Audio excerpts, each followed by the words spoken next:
articulate, witty, wise and fun. They're artists, performers, graduates, writers, bloggers. The poet and author Maya Angelou, who died at the age of 86, made no secret of the fact she'd been a sex worker and a brothel madam in the past. There's nothing wrong with consenting adults having sex. So let's have a respectful partnership between sex workers, their clients and law enforcement to assist anti-trafficking efforts. So please vote for the motion so that we can have a policy based on the evidence, testimony from the sex workers themselves, the peer-reviewed scientific evidence, and from experts delivering health services and harm reduction in clinics up and down the country. Our party has a good record on this issue. We have always been the most tolerant of unconventional lifestyles, the most open about issues other parties are too frightened or too hypocritical to discuss, and the most united about social justice and doing what is right. Let's go forward into the future with a policy based on extensive, painstaking work over the past 3 years. And I tell you, it's been a real labour of love. Unpaid love, that is. But for me, the reward is simple. It's part of being a team, this big team, that together we can create a society that is free from poverty, ignorance, and permanent injustice. So please pass the motion unamended. Thank you.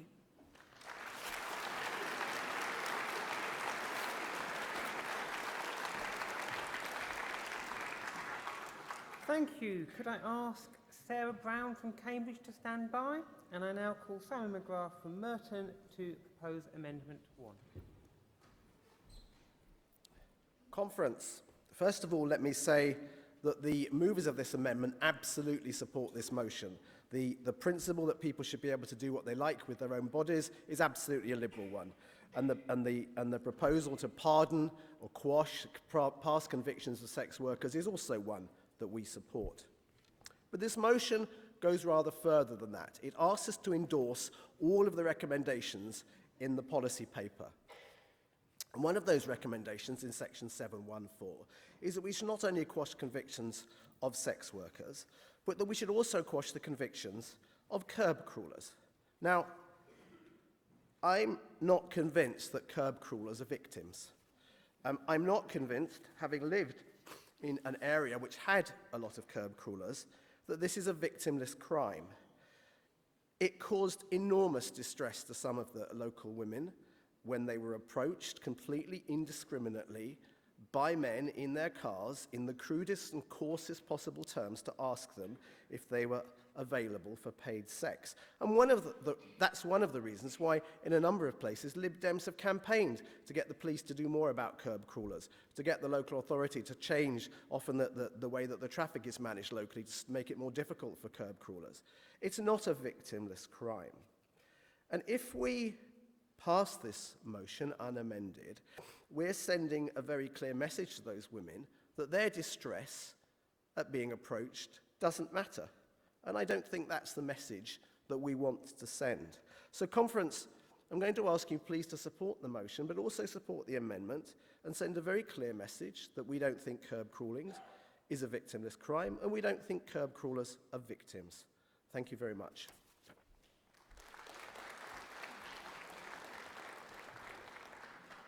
Thank you. Could I ask Neil Hughes from Penrith and the Border to stand by? And I now call Sarah Brown from Cambridge, who wishes to speak against Amendment 1.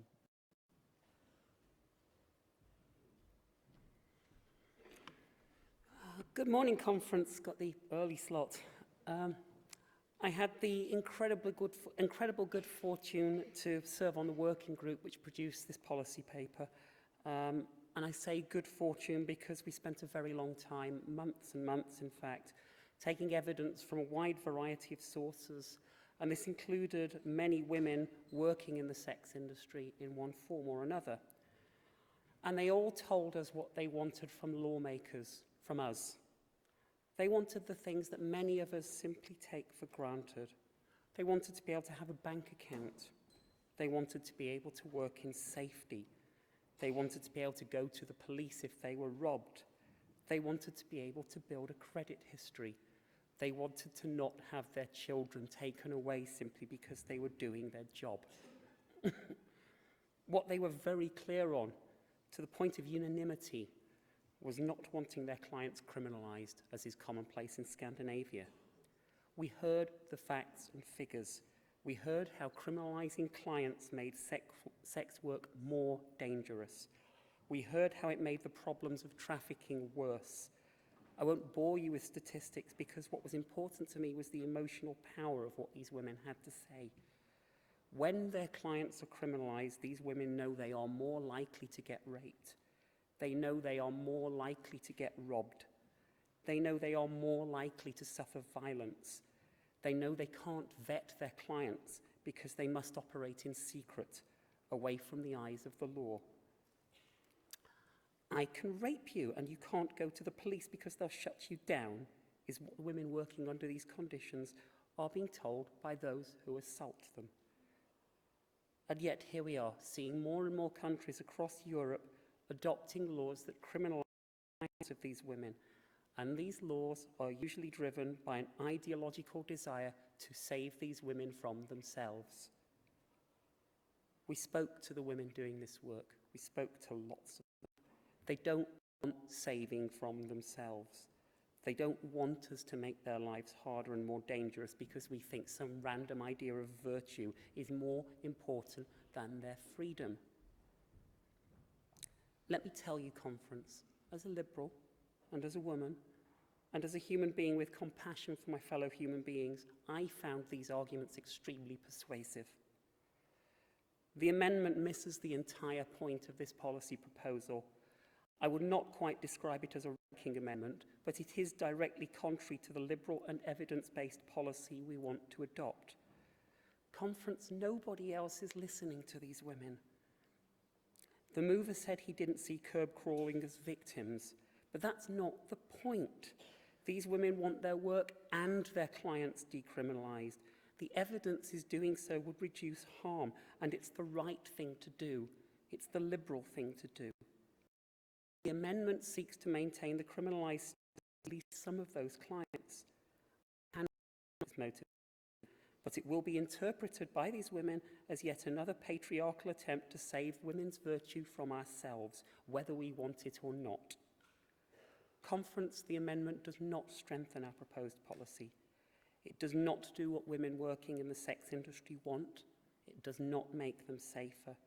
It does tell the women who told us their stories and put their trust in us that we're no better than the other parties who refuse to listen to them.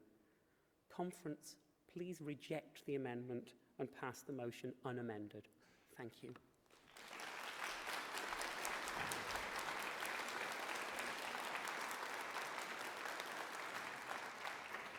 Thank you. Could I ask Hannah Hunter from Oxford West and Abingdon to stand by? And I now call Neil Hughes from Penrith and the Border, who wishes to speak against lines 1 to 3. Morning, conference. I had asked for a separate vote at lines 1 to 3, but I'm grateful to the Chair for giving me the chance to speak anyway. I apologise also if I may appear patriarchal, but I think there are a number of sides to this very sensitive motion. And my concern is about the terminology, not about the substance of the motion. Why highlight the Enlightenment as a period of best practice in the treatment of women? It was a time when, and we only have to look at Hogarth's paintings, Gin Lane, the Rake's Progress, and so on, to see that this was the case. It was a period of syphilis, of marginalisation of women from society, of extreme poverty. And yet, the first 3 lines ask us to look to the Enlightenment as a period of stimulus for what we are being asked to agree today. As well as the excellent principles highlighted in lines 1 to 3, evidence, research, experience, we also need to take into account in determining the outcome of a motion like this, empathy, compassion and regard. And I do take the point that the mover made that perhaps sympathy is not the attribute that many women in the sex industry are looking for. Nevertheless, we would probably all agree that if for many in the sex industry, particularly with the increase of migrant work, this is not necessarily their career of choice. All historical periods have their strengths and weaknesses.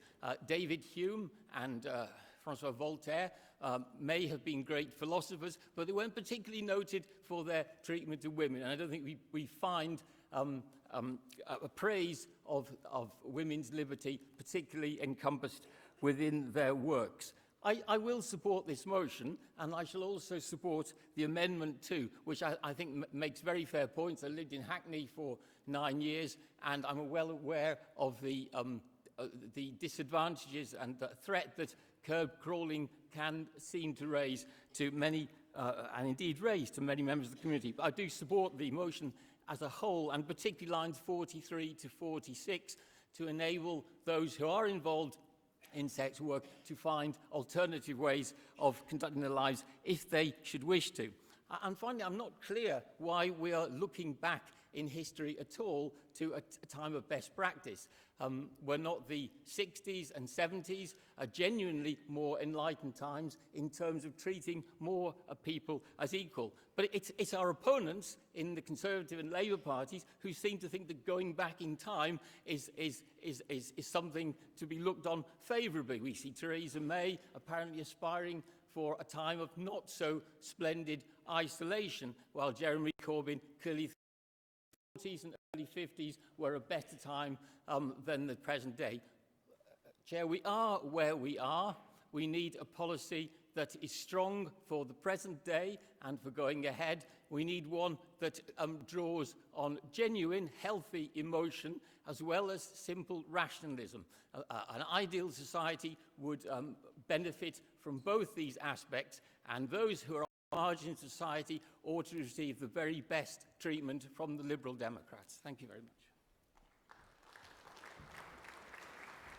Thank you. For those of us who have joined since the start of the debate, can I remind you there is still time to get in both speakers' cards and intervention cards, which you can get from the speakers' table on your right.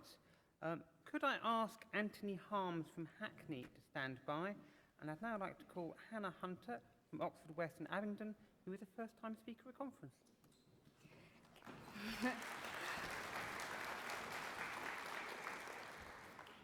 Friends, whilst living in South Korea last year, I had the immense privilege of working with sex workers on a documentary called Save My Soul, mostly based on the child sex trafficking industry in South Korea. Considering the taboo over sex, which is part of the cling to traditional values that South Korea finds itself in, both sex work and its intensely underground nature have become almost inevitable. Because of bribes and the law enforcement's heavy use of these services, the only people commonly prosecuted for sex work are young girls that try to of their owners. But more often than not, these girls are killed before they have the chance. This documentary follows 2 young girls with blurred faces and pseudonyms, and various pimps with their real names and faces on display. The corruption penetrates so deeply that these men have nothing to fear. South Korean men are the most common users of child sex slaves in the world, and it is estimated that around 50% of men in South Korea use sex workers illegally on a weekly basis. Crystal, as she was called, was trafficked from rural Korea when she was 14 years old, brought into what can only be described as a mega brothel, where she received board, care, and training, which put her in immense debt to her pimps, a debt, of course, that she was never able to repay. Crystal worked, or was rather kept enslaved by these people for 3 years, where she was not able to receive access to health services as a result of the criminalization of her profession, despite the scores of men she was forced to have unprotected sex with and the physical abuse that she received. Crystal was saved from this situation by a small group in Seoul that was unable to receive charitable status because of the government's interest in maintaining the services as is. This charity helped people like her to receive qualifications and mental and physical health support that the government denied them. Tragically, a couple of months ago, Crystal, still a teenager, mysteriously died. It is the assumption of many that she was murdered by people from her previous profession. However, because of the criminalization of sex work, there were no official documents of her involvement in this industry or even her location in Seoul. Conference, this tragedy was only allowed to occur because of the laws against sex work. Our country is supposed to be, or at least we should try to make it, somewhat of a beacon of development. And as an internationalist party, we must consider the global impact of our policies. Conference, I implore that you support this motion unamended and as a matter of urgency, not because it is the only liberal choice, but because it is the only humane one. Thank you.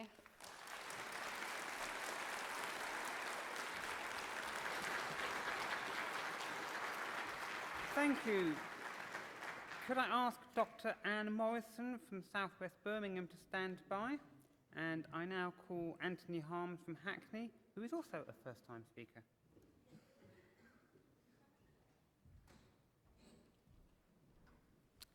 Thank you, Conference.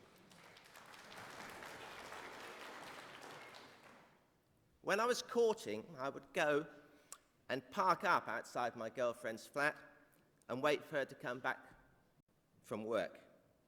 And the girls, and we tend to fall back on calling them the girls, even though it's inappropriate in very many ways, would come and tap on the window and say, "Are you here for business, love?" And I'd be amused, because I'm a man, and I was a younger man then, and I didn't think of much beyond myself, to be frank. But now I've lived on Prostitute Street for 20 years. I've married, I've brought up a child, I've got to know my neighbours, and I know that living in an open-air brothel is no fun. Am I exaggerating? Yes, of course I'm exaggerating, but not by too much.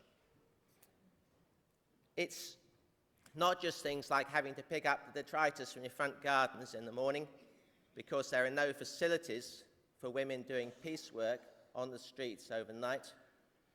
It's not just that your children go to school on the same bus that the prostitutes go on when they leave work in the mornings.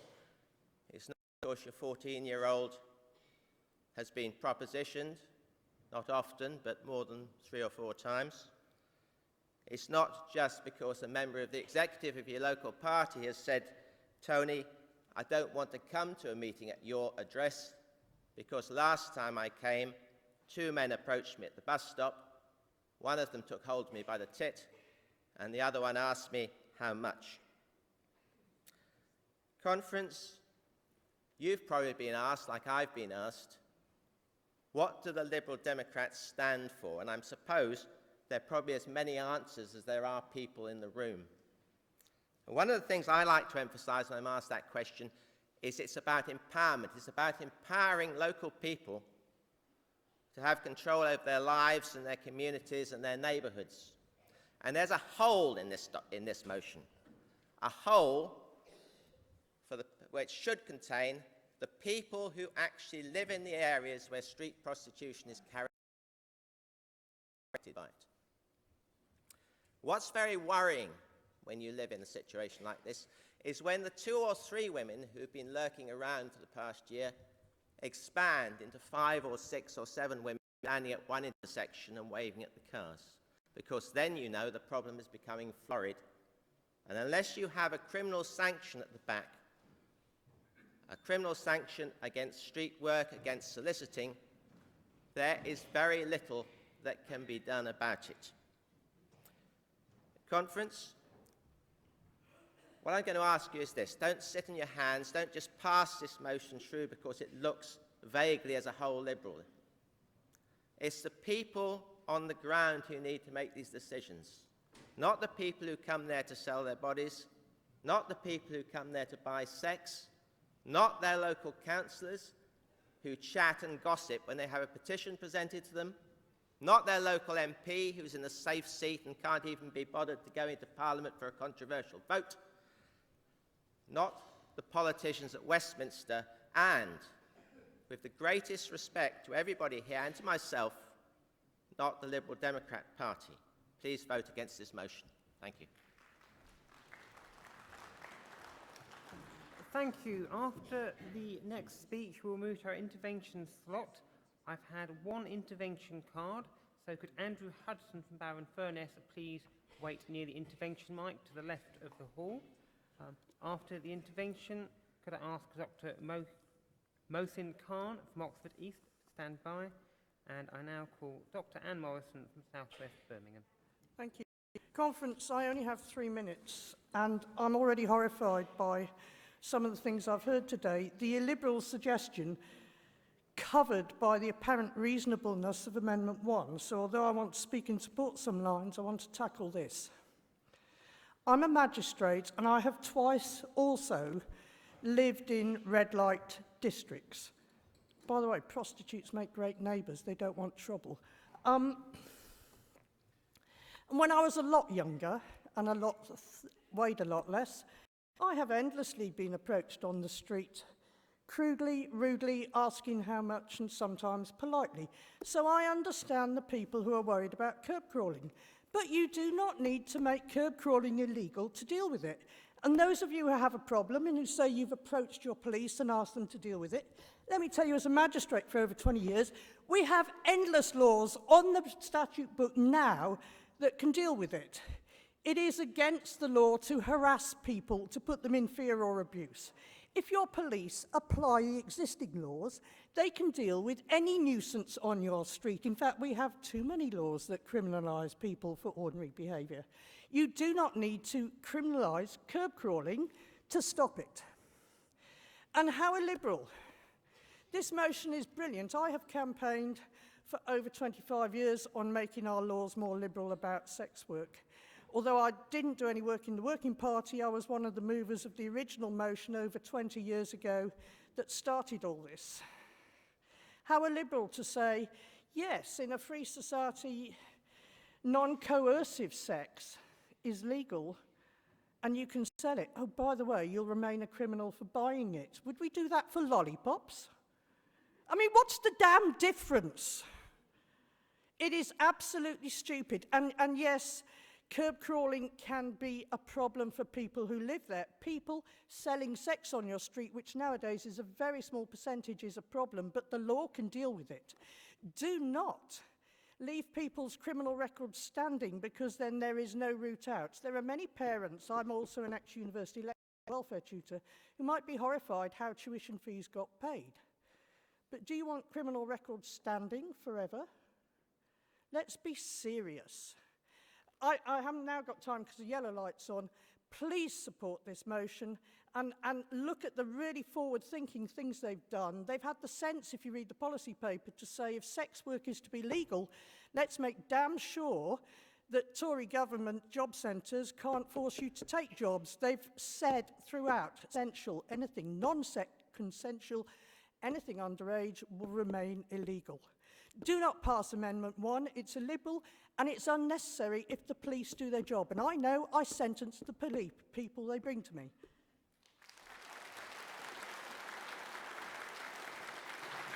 Thank you. We now move to our interventions, which we have one. Andrew Hudson from Barrow and Furness. You have 1 minute. Okay. I was expecting to either refer back or to oppose this paper if the consultative paper was anything to know. It seemed to be written by the section, just before the section. But the working group listened. The final paper is balanced. It seeks to decriminalise sex work, not to praise it. And it avoids the absurdity of legitimising it while remaining it difficult and dangerous by criminalising the clients. It adopts a practical approach. Sex workers need employment rights and protection from exploitation. To me, that is the main issue. Many people have strong religious objections to sex work. They are not, let's respect them, but they're not being asked to approve of it. They're being asked to support ending the climate in which people are being coerced into it. If you look at the Bible, Jesus Christ didn't stigmatise sex workers, so neither should we. So support the motion.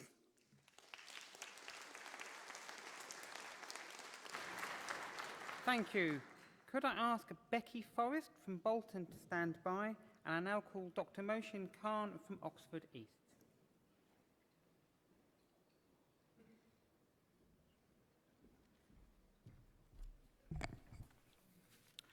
Conference. Given I was on the working group, it won't be a surprise that I back this motion. As a doctor, I favour reducing harm, and that runs through the heart of this policy. Working in mental health, I've seen the toll that sex work and its stigma can have on physical and mental health, not only from the work itself, but from the barriers in getting non-judgmental care or access to counsel, banking or business support. Criminalisation leads to increased risk for sex workers, to violence and to poor protection by police. And although coercion and trafficking are real dangers and should play no part, the law surrounding sex work is often out of step. Workers who consensually band together to work can easily end up on the wrong side of the law, even though this can reduce vulnerability. Sex workers are less likely to report crimes, fearing becoming targeted or not believed by police. Stigma can mean sex workers face difficulties in getting other employment, housing, or even a bank account, things many of us take for granted. Environmental and social factors strongly affect mental health. Problems faced by many sex workers can lead to depression, anxiety, or PTSD. These can be further complicated by stigma, hindering access to appropriate, tailored mental and physical health care, whether that's access to birth control or timely STI care. Assistance after sexual assault can also be compromised by the fear of reporting. This paper goes a long way towards creating a healthier, safer environment to tackle these issues, by reforming the laws around consensual sex work, by decriminalising and by providing wider support. We will be taking stronger steps towards reducing harm, ending stigma and improving equality. Please back this motion. Thank you.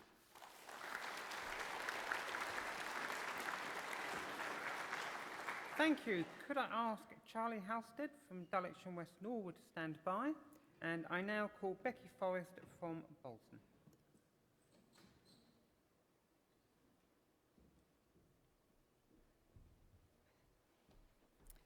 Good morning, conference.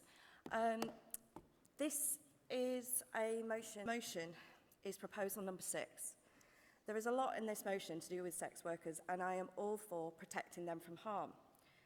That proposal number 6, I will read it to you, says to oppose government plans for age verification for access to online pornography, believing them to be illiberal, to pose a severe danger to privacy, and to fundamentally be unworkable, and the banning of pornographic online content that would not be classified by the British Board of Film Classification.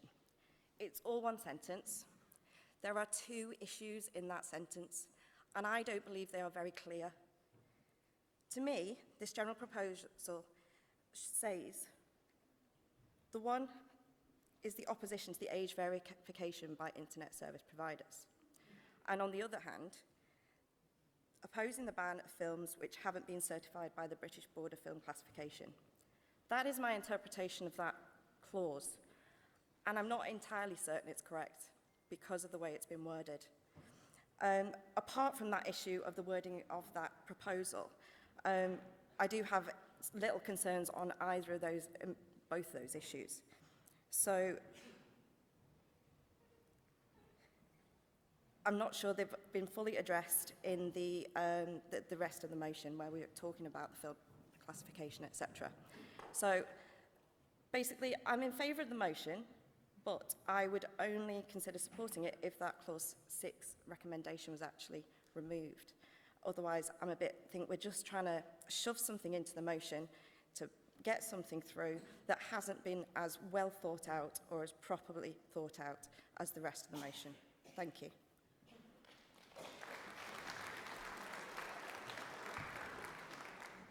Thank you. Could I ask Dave Page from Manchester Gorton to stand by? And I now call Charlie Halstead from Dulwich and West Norwood, who is a first-time speaker. Yay.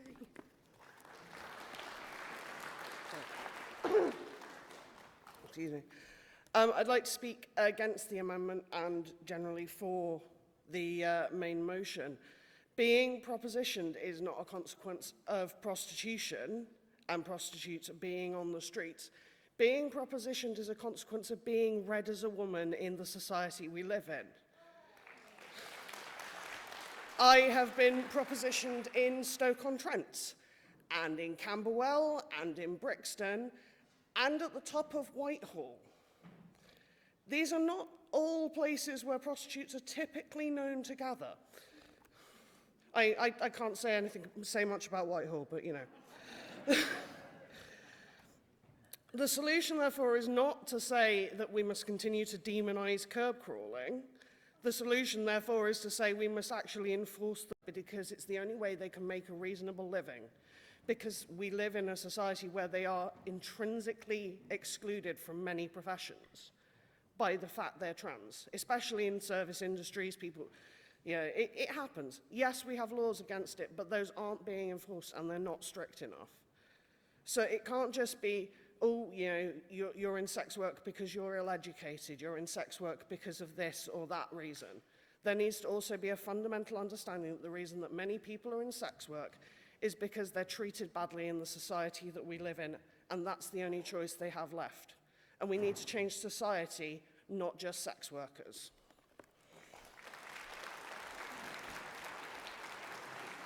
Thank you. Can I ask Doreen James from Ealing to stand by? And I now call Dave Page from Manchester Gorton, who wishes to speak for the motion.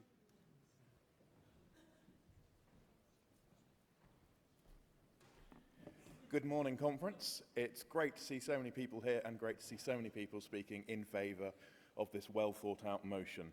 I just wanted to address a point which I don't think has been covered sufficiently. We've heard the phrase bandied about a couple of times in speeches in this debate where people have mentioned selling their bodies. There's two things wrong with that phrase. The first is it implies that it's exclusive to sex workers. We live in a capitalist society. Everyone sells their body for money. I sell my body to sit in an office for 8 hours a day configuring networks and Unix servers.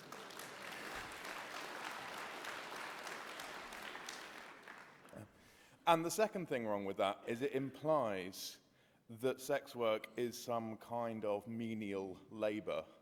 I'm not a sex worker, though I have been curb crawled. But I do know people who are sex workers, and I know that the work they do is creative and it is caring. I know that the same people who have found themselves enjoying sex work are the people who have previously done menial labour in the service industry, working a bar or a McDonald's or something like that, and they feel that there is more dignity and more chance for expression and creativity in what they do now than what they did before. I've lived in red light districts. I've gotten to know some of the people who work there, and I have found them, again, to be caring and compassionate people. I won't bore you with the whole anecdote, but a friend of mine once had a very, very bad night out in Manchester, and found herself in the red light district at about 5 in the morning and phoned me and said, I'm lost, I don't know where I am, I've had a bad night, I need you to come and get me. And when I turned up, she was sat outside the Wally pub, which to congregate at the end of the night. She was surrounded by sex workers who were taking care of a complete stranger and making sure she was all right. Sex work is creative and compassionate, and it is not menial, and it is fundamentally no different from what we all do every day in our jobs. Thank you.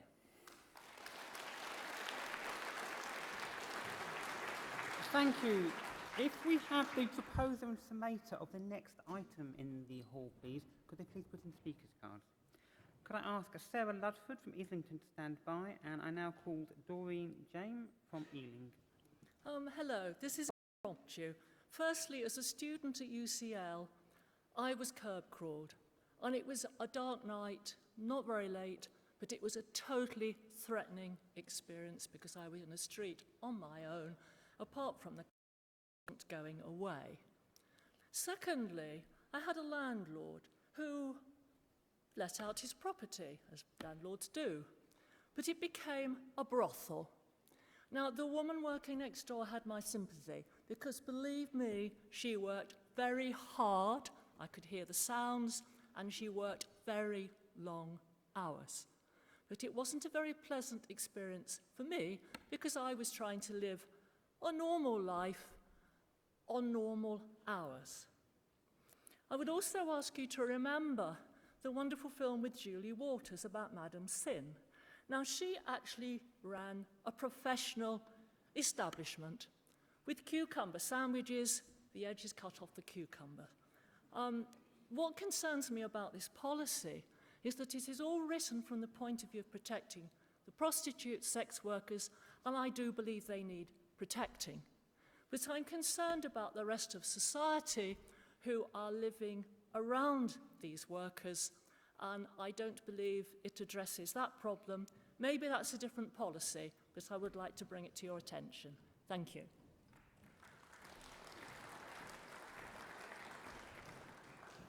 Thank you. Could I ask Joe Otten to stand by, please? And I now call Sarah Ludford from Islington, who is also Vice Chair of Federal Policy.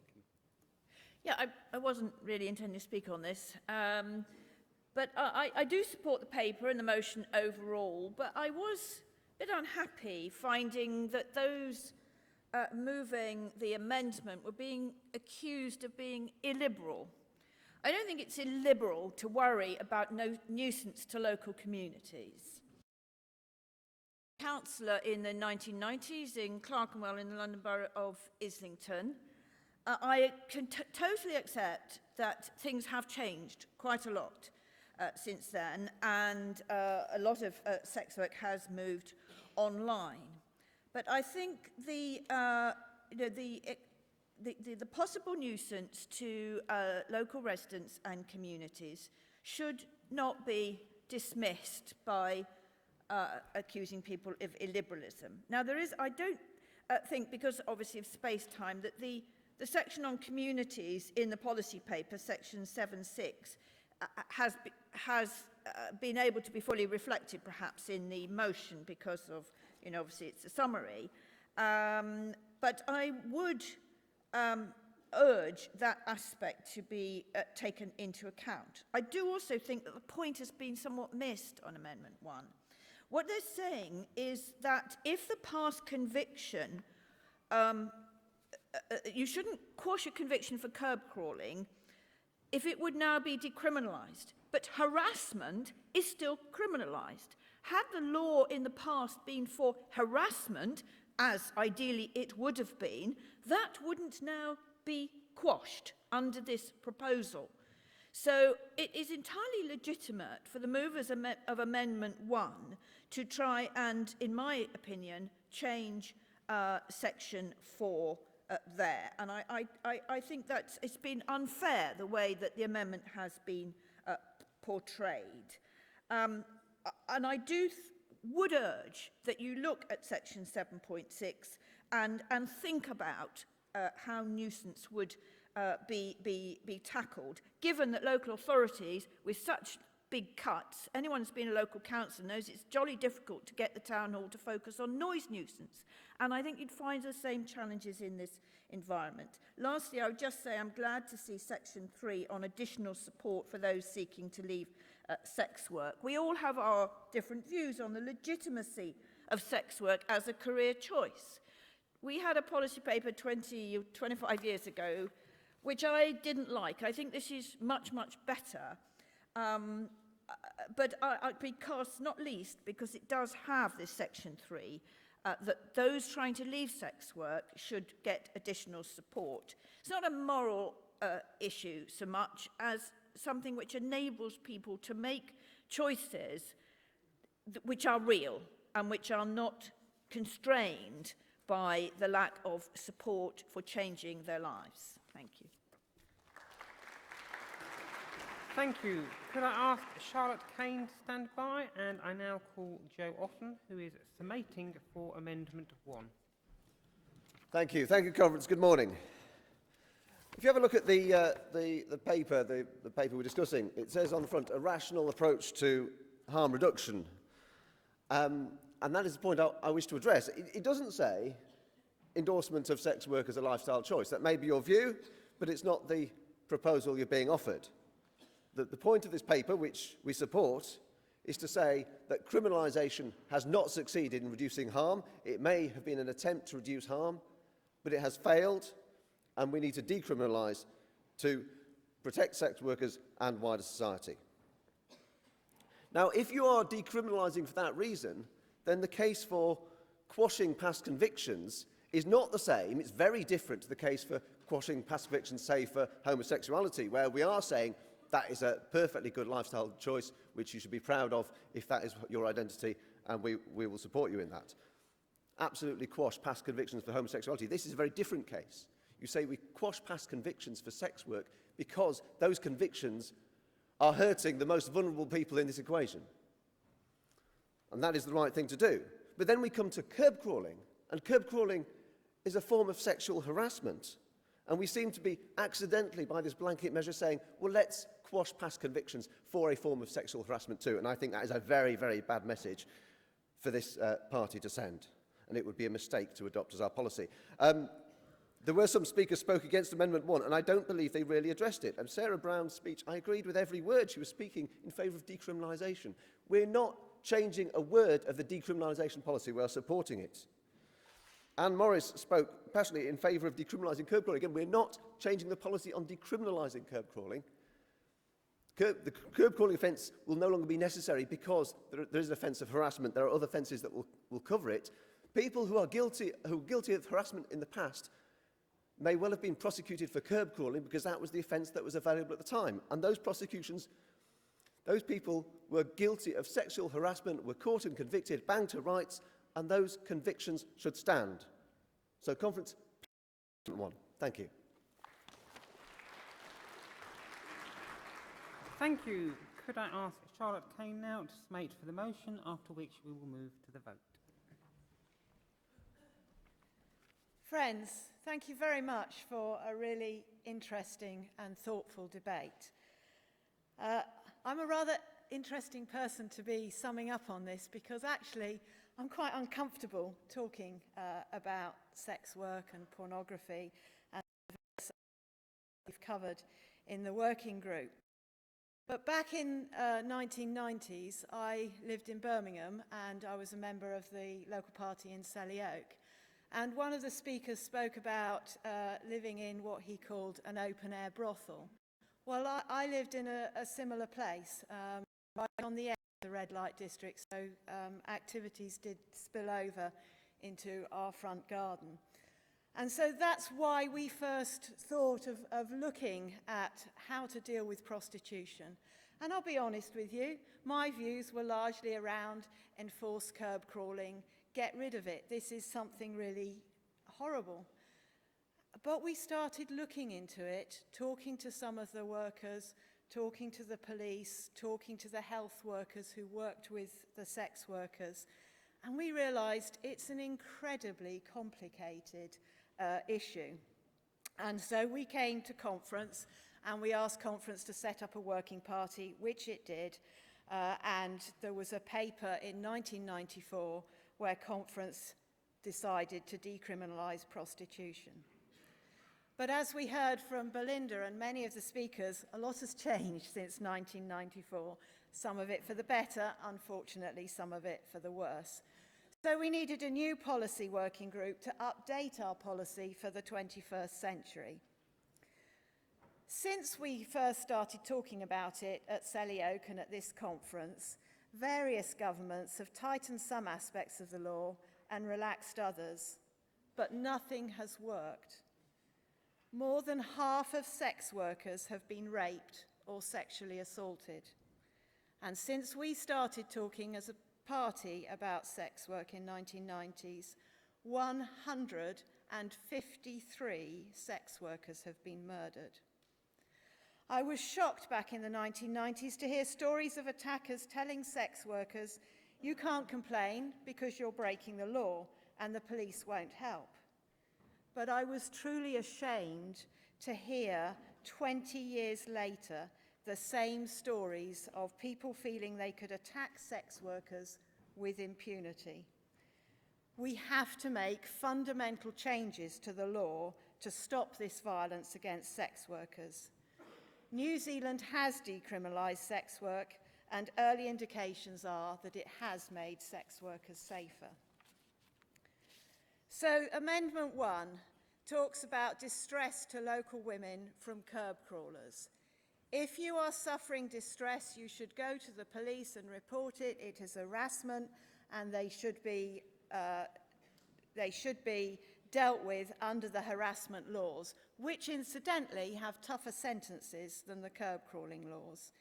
This law has been in place since 2009. So there are plenty of men who could have been convicted under harassment and whose convictions would stand.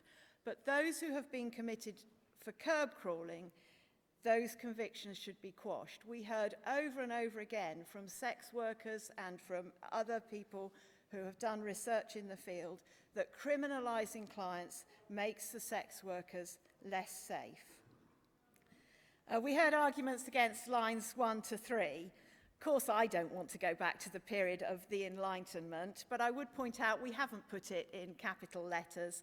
We are wanting our national policy to be rational and based on evidence. Hannah from Oxford highlighted that terrible story of child sex trafficking in South Korea. Crystal's experience is so clearly unacceptable. But in talking about it, it highlights one of the problems of criminalising consensual sex work, because it diverts attention from dealing with the real problems and investigating and prosecuting sexual predators. We heard that the policy doesn't consider enough about the communities that have to live with prostitution. But actually, that's to misunderstand the reasons that prostitution at the moment can be a nuisance to local communities.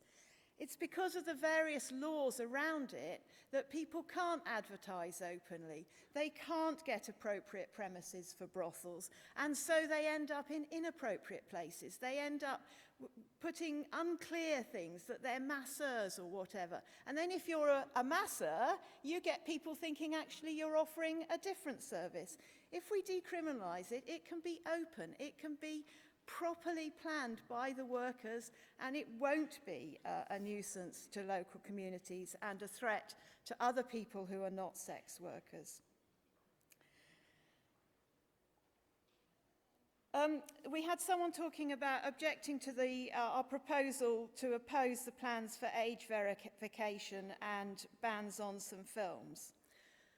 The main reasons why we're objecting to it is because in order to do the age verification, you have to collect details about the people accessing the sites. And there is no safe way of making sure that that is properly anonymised and that there is no way that hackers can get at those details. So there isn't a technological fix that allows you to do that without putting people at risk. And it's also not clear that you can technologically ban these sites from certain groups of people. There are always ways around bans and protections and parental controls and what have you.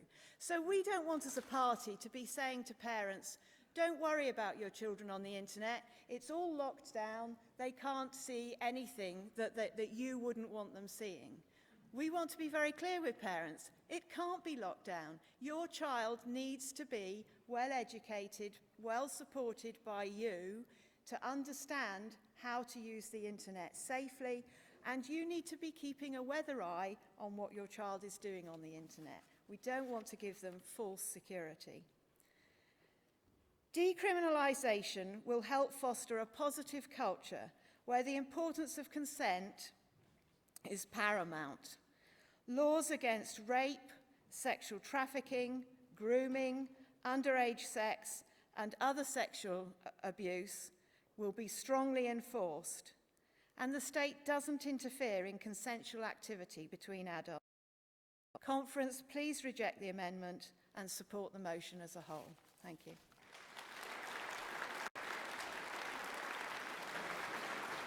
Thank you, and could I thank all those who spoke today. I was able to call nearly everyone who put in a card. We will now move to the vote. There will be two votes. The first will be on the amendment, and the second vote will be on the motion as a whole, as amended, if it was amended earlier. To be voting, you need to be sitting down, and you need to show your card with the word voting towards me at the appropriate time. As this is a policy motion, it requires a simple majority of those present to pass. Could I see those in favour of Amendment 1, please? And could I see those against Amendment 1? Amendment 1 is clearly defeated. And now those in favour of the motion as a whole unamended? And could I see those against the motion? That is, I think, past NEMCON.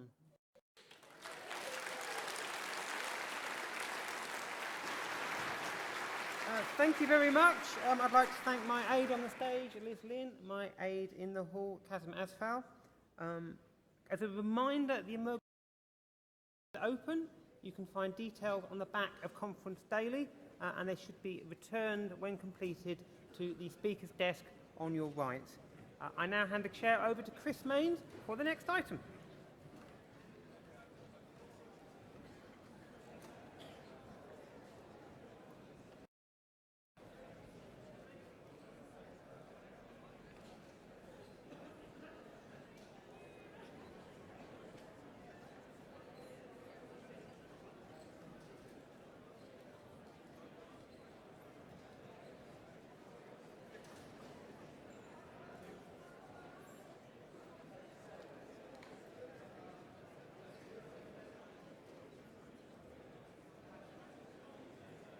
Conference, if the mover or seconder of the next motion, F5 on prisons, are in the hall, they do need to put a card in to be called to speak.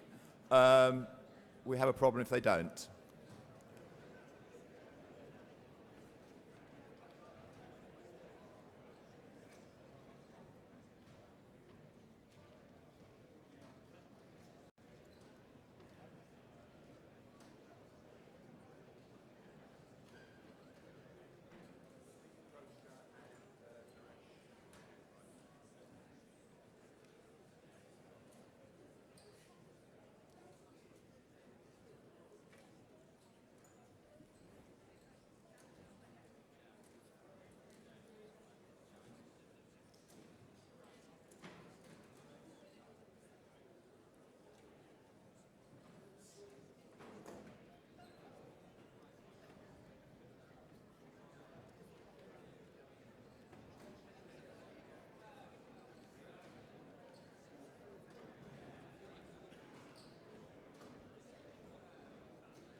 Good morning, Conference. We move to F5, a motion on overcrowding in prisons.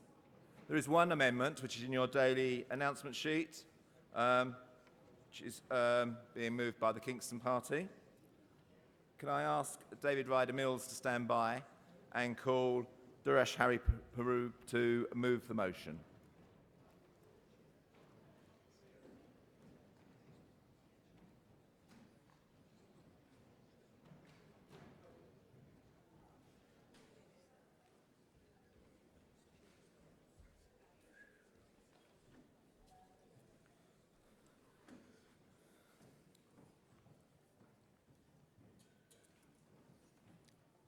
When do I start? Now?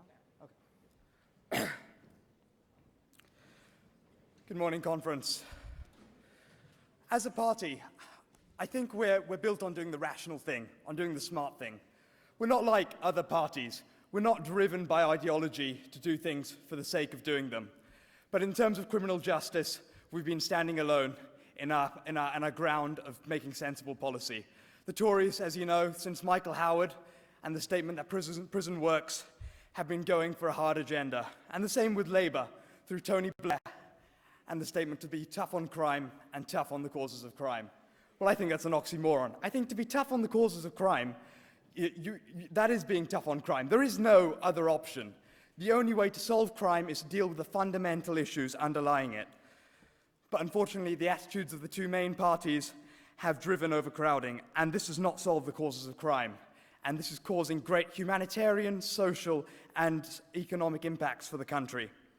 There are some figures in the motion that I've given you already in your booklets, but these data, unfortunately, are getting worse and worse. The prison population now is 85,476. 2/3 of all our prisons are beyond 100% capacity. We have the most overcrowded prisons in Western Europe. But it's not just about the simple sake of overcrowding. It's about the deaths these cause. In 2006, we had a record number of deaths. We had 354 people dying in prison. 3 homicides. 119 deaths from self-harm incidents. 37,000 self-harm incidents which didn't result in death. And 25,000 assaults. And these are people. This is the United Kingdom, and we're allowing tens of thousands of people to be injured in our prisons. It's absolutely ridiculous that we can't take care of these people when they're meant to be in the care of us, in the care of the state, and we're meant to be improving society by taking care of them. But it's not just the people who've committed crimes that we're letting down and failing to rehabilitate. It's society as a whole. Because when we simply lock people up, the reoffending rate goes up and up. The reoffending rate at the moment is about 45% for people released from all sentences. That doesn't seem very effective to me. But here's the bigger thing, the thing that might get some Tories on board. The cost of all of this, £7 to £10 billion per year. And that's a low estimate. It's a truly bus-worthy figure, don't you think? But people often say the crime rate is falling and more people are being locked up. But can we point to causation there? I do not believe that we can. There's a seminal study from Home Office criminologist Roger Tarling that examines the situation. A 25% rise in prison population results in only a 1% reduction in crime. What have been the bigger factors overall have been a strengthening economy and better security in policing. And I think this gives us an insight into the kind of measures we should be taking in order to reduce crime. A strengthening economy means jobs and careers. If we provide prisoners with a decent education, which enables them to get on in the world, get a good sense of purpose, a decent wage, and suitable housing, and enables them to live as part of society once they're released, we can drastically cut crime. A latest Ministry of Justice study looking at work from the Prison Education Trust estimates that there can be a 25% cut in reoffending from simply introducing more education programs. It's not just about education, though, it's other things. And as Liberal Democrats, we passionately believe in dealing with health problems outside of the criminal justice system. And so I'm very glad that in previous conferences we've passed good policy on decriminalising personal possession of drugs. These people should be treated for their illnesses, not criminalised and stigmatised and made to feel that they're not part of our society. It's not effective to do this, and it hurts everyone, both the criminals and the victims of crime. And so we need programs to deal with the fundamental causes of crime in terms of instilling behavioural change, encouraging people to learn, and dealing with the issues they have, rather than just having them commit crime to get money for drugs and then end up in prison and then end up taking more drugs and ending back in prison. That does not solve for anyone. That simply causes more harm to the whole of society. So I don't think we can go on like this, conference. I don't think this is a sensible way of conducting our criminal justice policy. But I do believe there is hope for change. I mean, there are a lot of right-wing interests out there who believe in locking people up for the simple sake of locking people up. And yeah, prison has some benefit, but these benefits have no impact. Prisons are overcrowded. For the too few people who are too dangerous to be let outside, then how are we meant to deal with them adequately, treat them, give them the help they deserve if the prison is too overcrowded and there's been a 30% cut in staff since 2010 to deliver those objectives? It's not simply a case of building more prisons and finding more prisoners to fill up those prisons and not solving the fundamental issues. The public is on side, I do believe. In that bastion of illiberal criminal justice that is the US, a study by the Alliance for Safety and Justice has found that 75% of victims of crime do support rehabilitation rather than further imprisonment. I've been a victim of crime myself, and I know, as other victims know, that the most important thing is ensuring that crime does not happen to anyone else again. We're not in it for revenge. We're in it for changing society, for making us feel safer, for making our communities feel safer. And that's something that the ideologues simply don't understand. But we can change this. We do need to act intelligently, we need to act rationally, and safeguard the public interest. Safeguard our finances, safeguard our communities, and safeguard the people we're meant to be helping. Because this is meant to be a civilized society.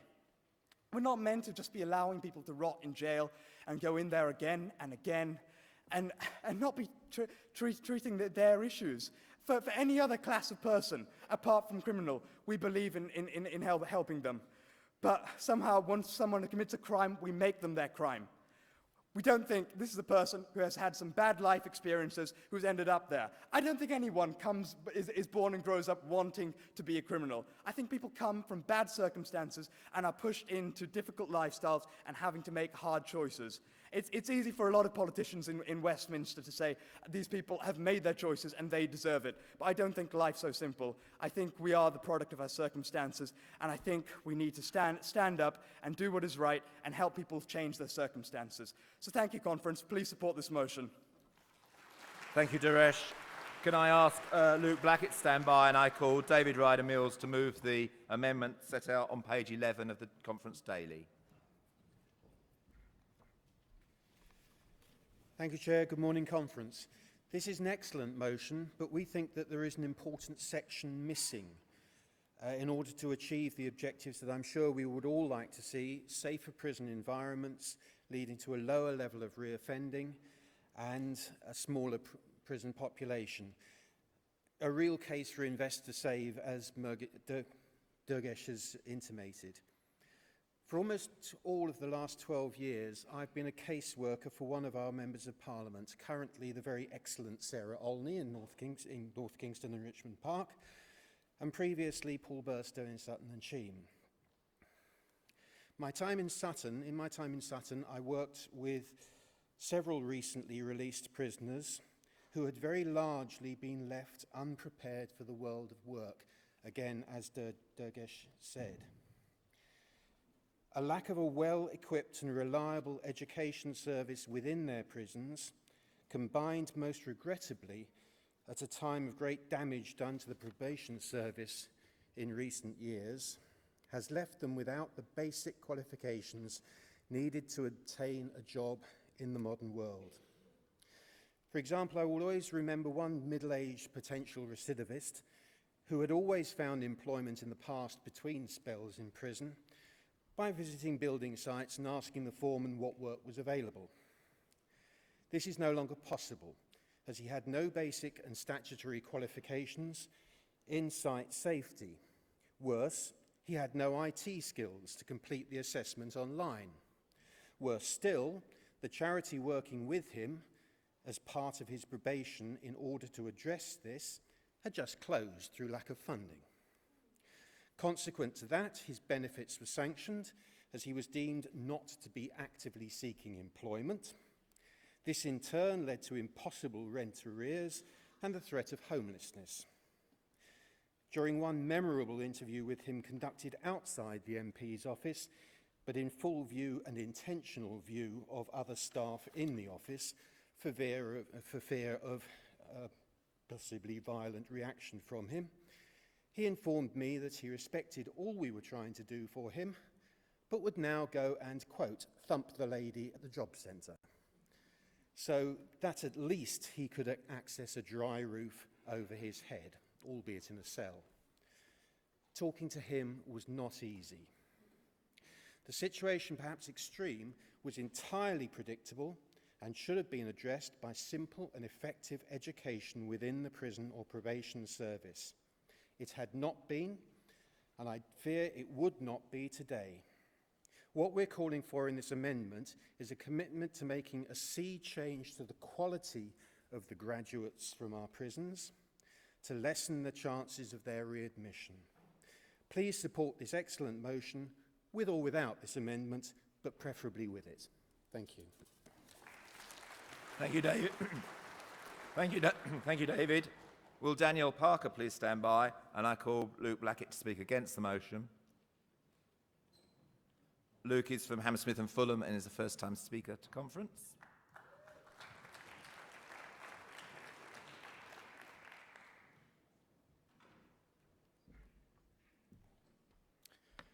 Good morning, conference. I speak against this motion not because I disagree with the motion's intentions or aspirations, but because in the sinking ship that is our prison system, this is a bucket for bailing out water, for bailing out the overcrowding in our prisons. The motion is right about the facts and the extent of the deprivation in our prisons. It is right about the need to reduce the number of sentences which disproportionately punish crimes and expose small offenders to hardened criminals. It is right about the need to increase the ratio of prison officers who are overstretched and all too often overworked. Prison alone is the greatest punishment a Western democratic society should be able to inflict on individual citizens, the deprivation of their liberty. Prisoners in this country are truly the forgotten people. They still lack the right to vote, meaning all too often they are totally ignored. Criminal records and the experiences they pick up in prison often mean that even small sentences are life sentences for them as they move into the workplace. Importantly, this greatest punishment, and this is the crux, is often carried out by private companies who operate prisons with incentive for profit. And profit means a steady, stable, or increasing prison population, the very antithesis of what we should be trying to achieve here. Instead, we need to pursue radical reform, a new conception of prisons which tackles the systematical and structural problems that we face in our penal systems. One which places rehabilitation, which the amendment does move to sort of cover more, at the center of its mission. A system which better serves offenders, better protects the public, and frees government funds that currently used to support a creaking overcrowded prison system today to better fund public services. The motion recognizes all these problems, and yet, as it gets to the precipice of change, with all due respect, it shies away. Therefore, I urge us to go back to the drawing board and conceive of a truly radical and reformed liberal penal system in the 21st century. We don't need a bucket, we need a new boat. Thank you, conference. Thank you, Luke. Can Simon Hughes please stand by? And I call Daniela Parker, who is another first-time speaker.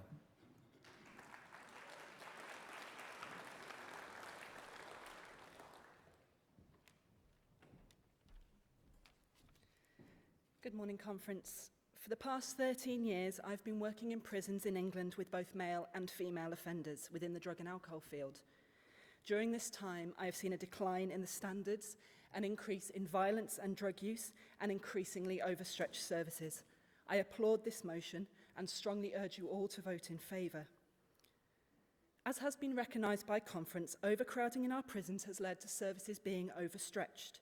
There are a number of excellent organisations working within prisons across the country, dedicated to supporting offenders in a wide variety of areas: healthcare, mental health, housing services, employment, training, family support services, and substance misuse services. This is in addition to the work put in by prison officers on a daily basis to deal with and prevent violence and self-harm. All of these support services are put under extreme pressure by high prison numbers. Services have waiting lists and are highly unlikely to be able to offer intensive support. This means that rehabilitation to the level that would have a real impact on the individual cannot happen. One of the greatest pressures on services comes with those individuals serving very short sentences or on 28-day recall. This is most evident in the female estate. Short sentences do little to either punish or rehabilitate an individual. In fact, in their time in custody, most offenders can only be signposted to community services with no time to enhance their motivation to engage. Homelessness is unlikely to be addressed. Stabilisation on medication, especially mental health medication, is difficult. Increasing motivation to address substance misuse issues is practically impossible. Never mind providing individuals with the skills that they need through training and education that they would need to move forward with their lives. All of these issues mean there is unlikely to be a change to offending behaviour, as there is no time to address the underlying causes of offending. These short sentences are observed in the community. This is especially true for substance users. With short sentences, there is not properly time to to address motivation to change, or to complete detoxes. In the community, this work could be done alongside any court-appointed punishment, and in some cases, engaging with intensive treatment may be the most effective punishment the court could impose. The longer we wait to push for change, the more individuals will be affected by crime, the more prisoners and staff will be assaulted, the more prisoners will self-harm or commit suicide. Changes are long overdue and urgently needed. Thank you. Thank you very much, Daniela. Can Kelly Marie Blundell please stand by? And I call Sir Simon Hughes, who is not a first-time speaker. That's true, Chris. Good morning, Chris. Good morning, conference. I'm really glad we're having this motion, and thank you very much to those who have proposed both the motion and the amendment, which I hope we support. It was a privilege to have been the Liberal Democrat Minister for Justice and Civil Liberties, and in that role, having been responsible for all female offenders, where happily during the coalition years, the number of female offenders in prison went down, as did the number of young people go down. And I might add, we saw the significant increase in prison numbers in 1 year of the coalition government too. I want to pay tribute to the committed and dedicated prison management and staff who almost invariably are as far away from the stereotype of porridge as you could ever imagine. They do almost in every case a brilliant job. But since the turn of the parliamentary and political wheel in 2015, I've been privileged to be working at the Open University, and they have been providing courses for prisoners since 1972, and every year between 1,000 and 2,000 prisoners have an Open University degree course. And so I'm not going to make a traditional Simon Hughes anti-Labour or anti-Tory speech. I'm going to make a short speech which does what conference is called to do in the first bit of the motion, which is to have cross-party collaboration to achieve certain goals. And at the moment, we in the Open University are working with Liz Truss, who I remember from her young Liberal days, and Sam Gyimah to try to deliver some of these things. Firstly, on indeterminate sentences. There are 11,000 odd, just over 11,000 people serving indeterminate sentences at the moment, of whom 3,000 or just a bit more are over tariff. There are about 1,500 people who will serve currently between 8 and 11 years beyond their tariff. My proposal is that if government changed the presumption, so the presumption for indeterminate sentences was that they would be released and not have to prove that they needed to be released, so the proof would have to be that it was not safe to release them, and then you imposed conditions, we could probably release almost all of these people immediately. Not all, but almost all. And we would end the scandal of the indeterminate sentence regime, which was created by a previous government and which we never want to see again. But all the other things that could be done most usefully are to do with education and rehabilitation, as our speakers have said. 1 in 4 people only go into employment when they leave. Look at the Sally Coates review of last May, which the government has accepted in principle, all of its 31 recommendations in, and see these things that would work. A personal learning plan for every prisoner. The Open University is wanting to put for every prisoner in every cell a bit of IT that allows them to learn all the time from admission to release. A recognition of the learning that they had when they came in, so they don't waste time doing stuff they don't need to and can build on their achievement. Equal incentives to study and work when you're in prison. Potential earlier release for good educational attainment in prison. And student loans extended to those who are in prison with more than 6 years remaining of their sentence. Chris, I went the other day, and I end with this, to HMP Grendon and a therapeutic prison and Park near Bridgend to see people studying with the Open University and graduate and at their graduation. If ever you want to see what is needed in prison more clearly, go and watch a graduation ceremony from the Open University in one of the prisons in our country. Education is the key to unlocking the rehabilitation agenda. We could bring the prison numbers down by tens of thousands, and Liberals need to be in the forefront of that campaign. Thank you very much. Thank you, Simon. Will Jonathan Marks please stand by, and I call Kelly Marie Blundell from Lewis.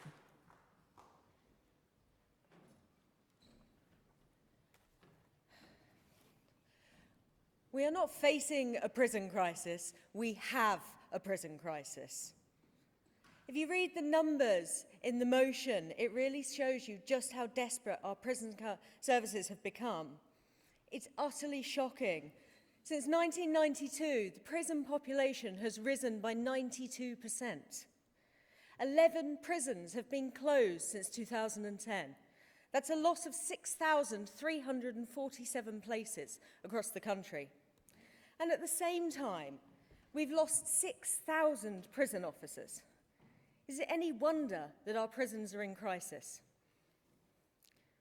The prison in my constituency, HMP Lewis, was one of the first to go into riots last year, where they brought in National Guards.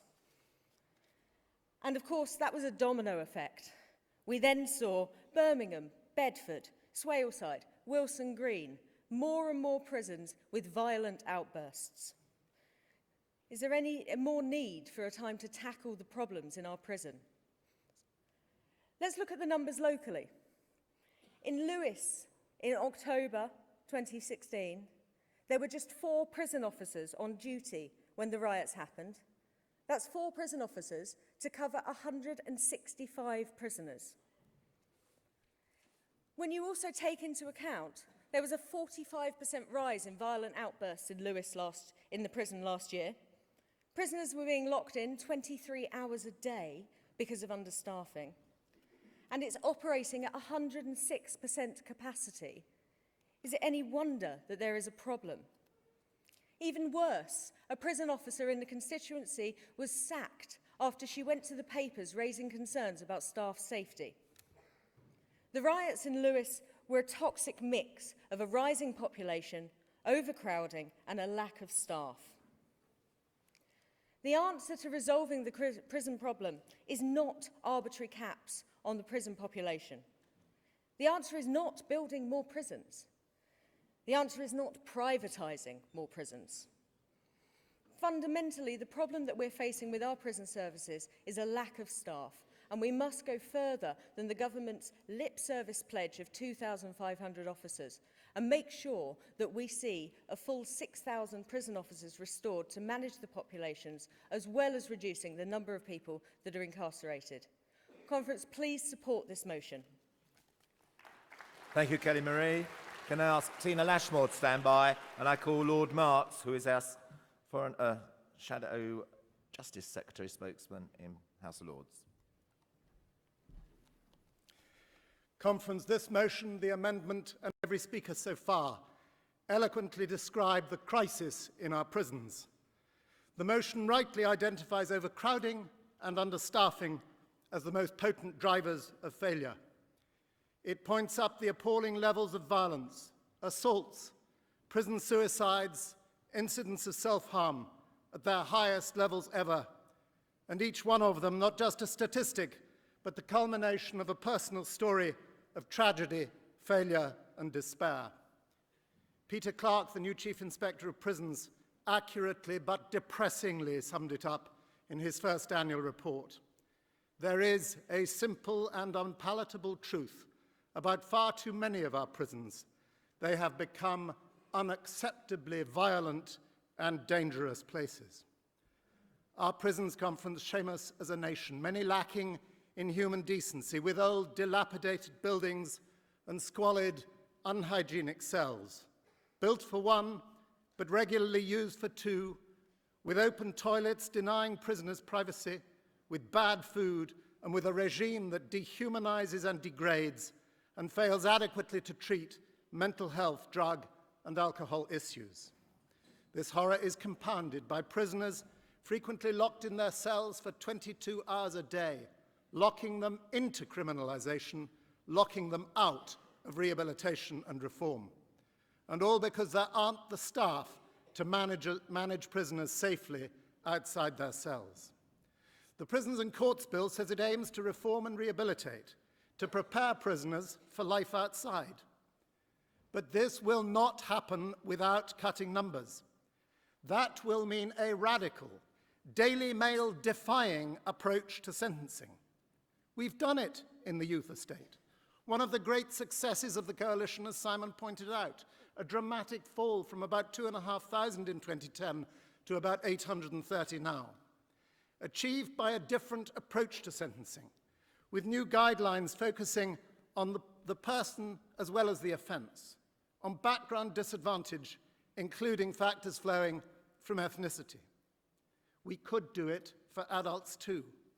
But for now, pending future savings by reducing numbers, that will mean extra resources for better prisons, and fundamentally, more education, more training, more fulfilling work, and many more staff. And better training, 10 weeks is not enough. So replacing worn-out prisons, yes, but in Parliament, we will be working for new ones that build hope, with fewer prisoners, with real prospects for fulfilled lives outside. Thank you very much. Will Alan Beath please stand by, and I call Tina Lashmore from Hackney.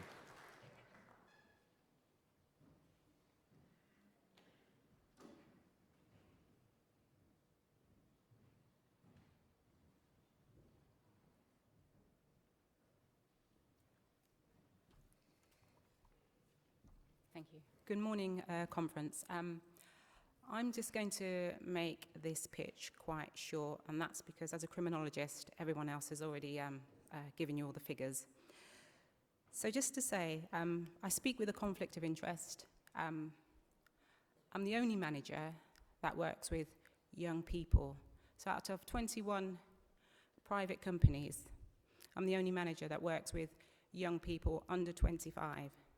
So for those being released who are 18 to 25 represent a different cohort, a different set of needs. And whilst they're in the prison establishment, they represent different needs. So while I support the motion, I'd like us to go away and be really radical. I'd like us to return to a period where we recognized that being a young person, being under 25, that we should have the opportunity to be rehabilitated, to learn from our mistakes, and return to society and engage and contribute. On Friday, I did some number crunching, and I learned that under 25s, when they come out of custody, they reoffend, and they reoffend shockingly within 25 days. So that tells me that their time in prison has not been effective. That tells me their transition through prison to the community has not been effective. And that tells me that I've got a bloody impossible job to do. So I urge you to support this motion because I think it is a step in the right direction. And as a pragmatist, I think it is important that we have a liberal approach to sentencing. But I also would urge that we go away and we build on our commitment to young people, and that we build on our commitment to rehabilitation, and that we come back with a further policy document which distinguishes and recognises that the needs of young people, those under 25, need to be catered for, and that we have the liberal approach to that. Thank you. Thank you very much. Will Suzanne Fletcher please stand by? And I call Lord Beith, who's a former chair of the Justice Select Committee.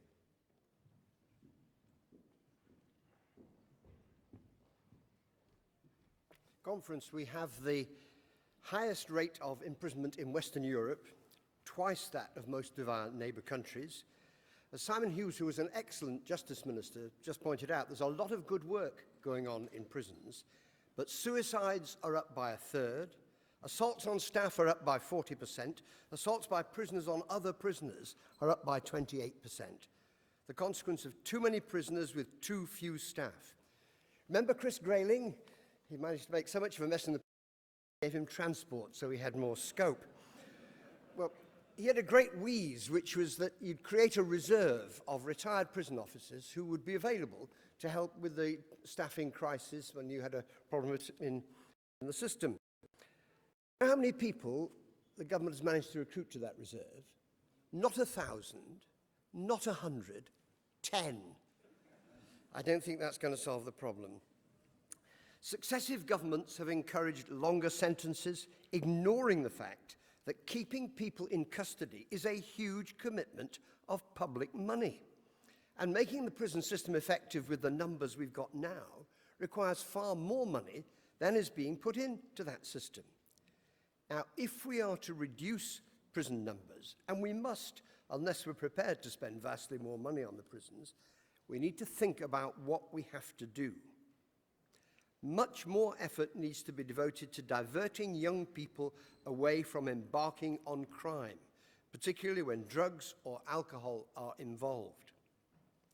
And we need to rethink the sentencing guidelines, which limit the court's discretion to use non-custodial sentences. That's no longer true of the youth justice sentencing guidelines, but in the adult estate, for adult sentencing, the sentencing guidelines have an inflationary effect on the length of sentences.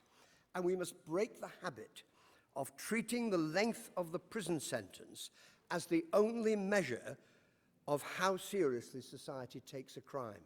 That is the fundamental issue. Until we can get away from being able to say, well, that's not being taken seriously enough because the custodial sentence isn't long enough, we won't change things.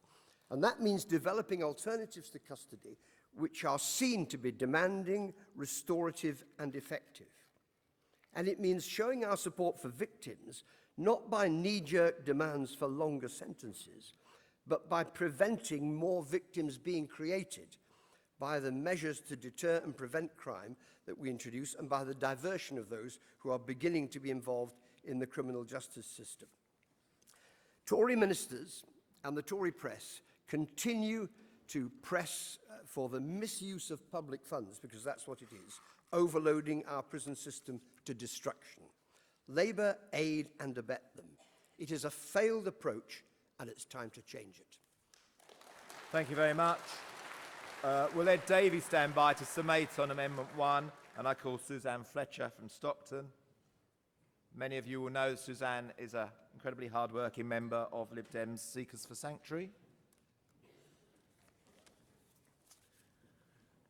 Thank you. Well, friends here today, we've got a lot of difficult problems that you've been hearing about, that prisons that are overcrowded and there aren't enough prison officers. And as we all know, that the government says we haven't got enough money to deal with all of these things. Well, you'll be pleased to know that I'm coming to you not to have a big complaint about everything, but to come with a solution.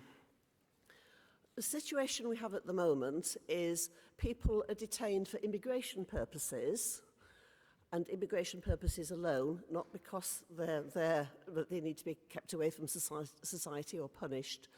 They're put there by people without any judicial oversight, it's by a civil servant's decision, and they're actually there indefinitely They have no idea how long it is they'll be there before they come out. Some are sent to the countries that they have come back from because the Home Office hasn't believed their case, but half actually end up back in the community, and they should never have been detained in the first place. And the longer somebody has been detained, the more likely it is they will remain in the community. And we're not just talking about a few people. In 2015, 30,000 people were detained. Now, that's a lot of people, and it isn't cheap. The extra costs of detaining people indefinitely, like this, is £75 million a year. Now, it's Liberal Democrat policy, and we had it in our last manifesto, that we have an end to indefinite detention. People should only be in detention at a very last resort. People who are very vulnerable, pregnant women, people with mental health conditions, shouldn't be detained at all. But there should be a maximum of 28 days, and very exceptional circumstances would allow us to go beyond that. And so it's very simple. It's the same Home Office budget. They can save 75 million a year. They can free up a lot of space by just ending indefinite detention. Please let us help to continue with our campaign on that. Thank you. Thank you very much. Will Steve Crocer please stand by? And I call on Ed Davey to summate on behalf of Kingston Amendment 1. Thanks, Chris. This has been a really good debate. We've had lots of evidence. We've had lots of analysis of the policy we need to tackle this huge problem. And I want to really congratulate Durgish in the way he moved the motion. Luke from Hammersmith was the only person criticising the motion. He said it wasn't strong enough. And that's why I would urge Luke and the rest of you to support the amendment, which tries to strengthen this because this is such a critical area. Conference, I don't want to go on about the evidence, though, because the evidence is part of a problem for the party. We are a rational party. We believe in evidence. We believe in proper analysis. And that's exactly where we should always be. But the problem, we live in an age of politics where reason and evidence doesn't seem to be triumphing and winning the argument. So we have to work through how we take and build on the evidence to win the political argument. And in this area of crime and prison, it is extraordinarily difficult. Because it's not just against the Tories and Labour and their mistakes that they've made, it's against the likes of the Daily Mail that we have to argue. And so the real challenge for us, particularly in this area, is how we get the politics right. And I think we will win these arguments if we start talking about the lives of people who experience the criminal justice system. Dave Ryder-Mills, in moving the amendment, talked about how he had helped a constituent of Paul Burstow's who was an offender who didn't want to reoffend, and how the system had failed that individual time and time again. That was a very powerful story from the offender's side. But I think we can also use the stories of victims, because actually the failure of this system is a failure to help victims, to prevent future victims. And we need to work with victim groups so that they come on board with our argument so we can face up to the Daily Mail and the Tories and the Labour Party and these policies which have actually increased crime. That is a challenge. It's a huge challenge to get our stories right, to get our emotional arguments right. But if we do it, and I believe we can, there is a huge prize. We can end the huge waste of money. We can end the waste of people's lives who get imprisoned in the prison system. But above all, we can help those victims who don't want to see their neighbours, their families, their friends hit by crime again. So colleagues, please support the amendment, support the motion, and let's go and campaign. Thank you. Thank you. Can I call Steve Crocer, who's going to summate the debate? Can I just apologise to those people that put in cards not being called but being beaten by time?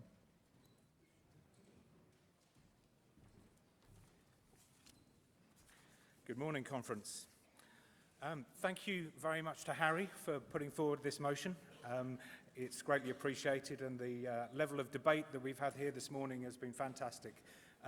Thank you to Ed Davey for highlighting the points about the battle on this particular issue is one of emotion, and that we have to figure out how to campaign with our Liberal Democrat values and get it across on the doorstep that this is a vital and important issue to solve.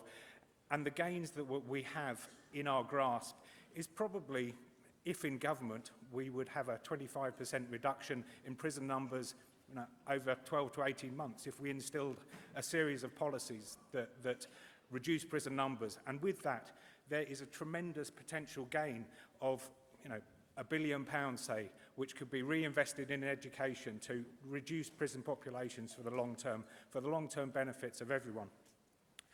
I would also like to congratulate the Liberal Democrats while in coalition government, because in coalition it was the first time for 25 years that prison populations had been halted. The rise of prison populations had been halted, and that is a fantastic achievement that the Liberal Democrats did in government.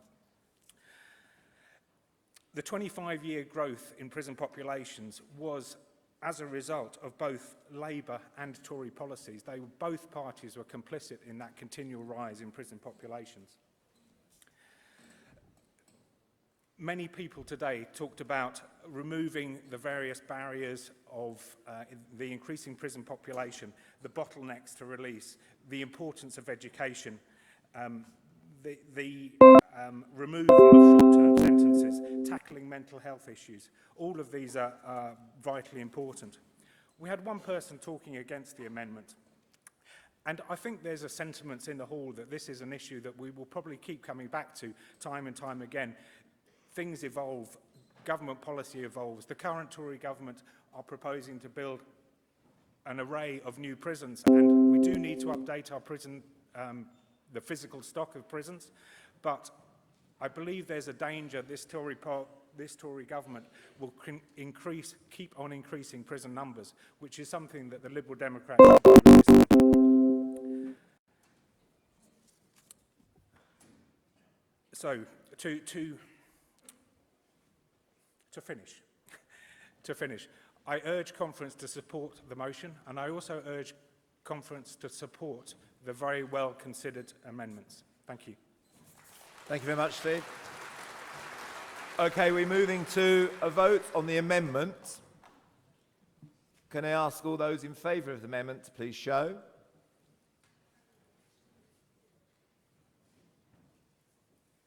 Thank you. And those against? That's quite clearly carried. We now put the motion as amended to the vote. Those in favour of the motion? Thank you. And those against? That again is very clearly carried. Thank you very much.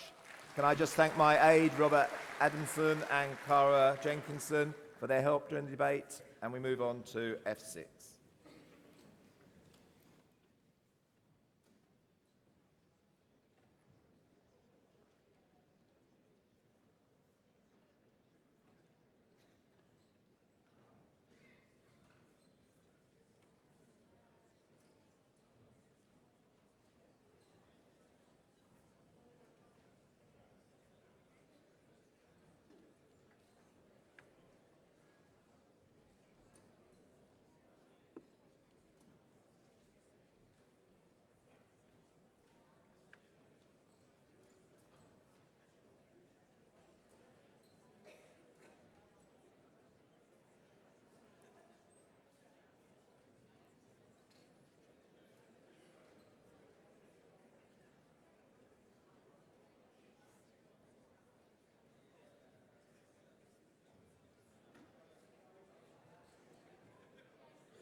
Good morning, conference. Could we all please sit down? The next item is F6. The next person definitely does not need an introduction from me.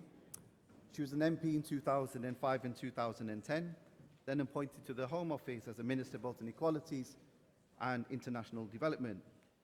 In 2015, she was raised to the upper house, and I'm sure Liberal Democrats here will give a very, very warm welcome to our own Baroness Lynn Featherstone. Thank you.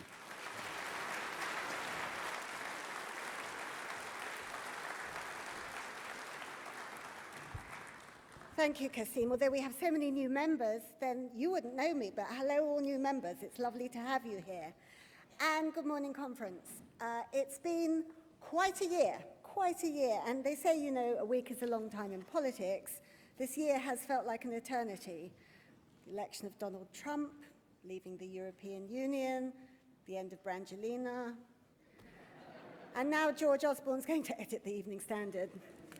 But I have to say, all of these events pale in comparison to the threat posed by climate change. For years, we've known about the dangers of global warming and the melting of the polar ice caps. Academics, yes, experts, have shown us the evidence. Physical signs around the world are appearing, droughts in some areas, floods in others, and global air pollution, as we know, is getting worse. In the United Kingdom, an increase in floods has been attributed to climate change. Now, it's taken many years of campaigning by individuals and charities, and of course the Liberal Democrats, to cast the climate change deniers into the sidelines and to help us recognize that climate change requires a change in how we live and a change in how the world works. But children are now growing up with an understanding of the threat. And young people instinctively get that tackling climate change is the right thing to do. Millennials are actually asking their employers what they are doing to make their businesses more sustainable. Baby boomers are buying electric cars and putting solar panels on their roofs. And there really has been a cultural shift, or beginning of a cultural shift. And politically, we've made huge strides. Almost 10 years ago, all the major parties agreed to the Climate Change Act, which was, at that time, an ambitious commitment to reducing our emissions. Not so much now. And then the coalition took really huge strides forward, and we led. We took the rest of Europe with us, led, of course, by our excellent Liberal Democrat Secretaries of State, Ed Davey and Chris Huhne, and we have a huge amount to thank them for.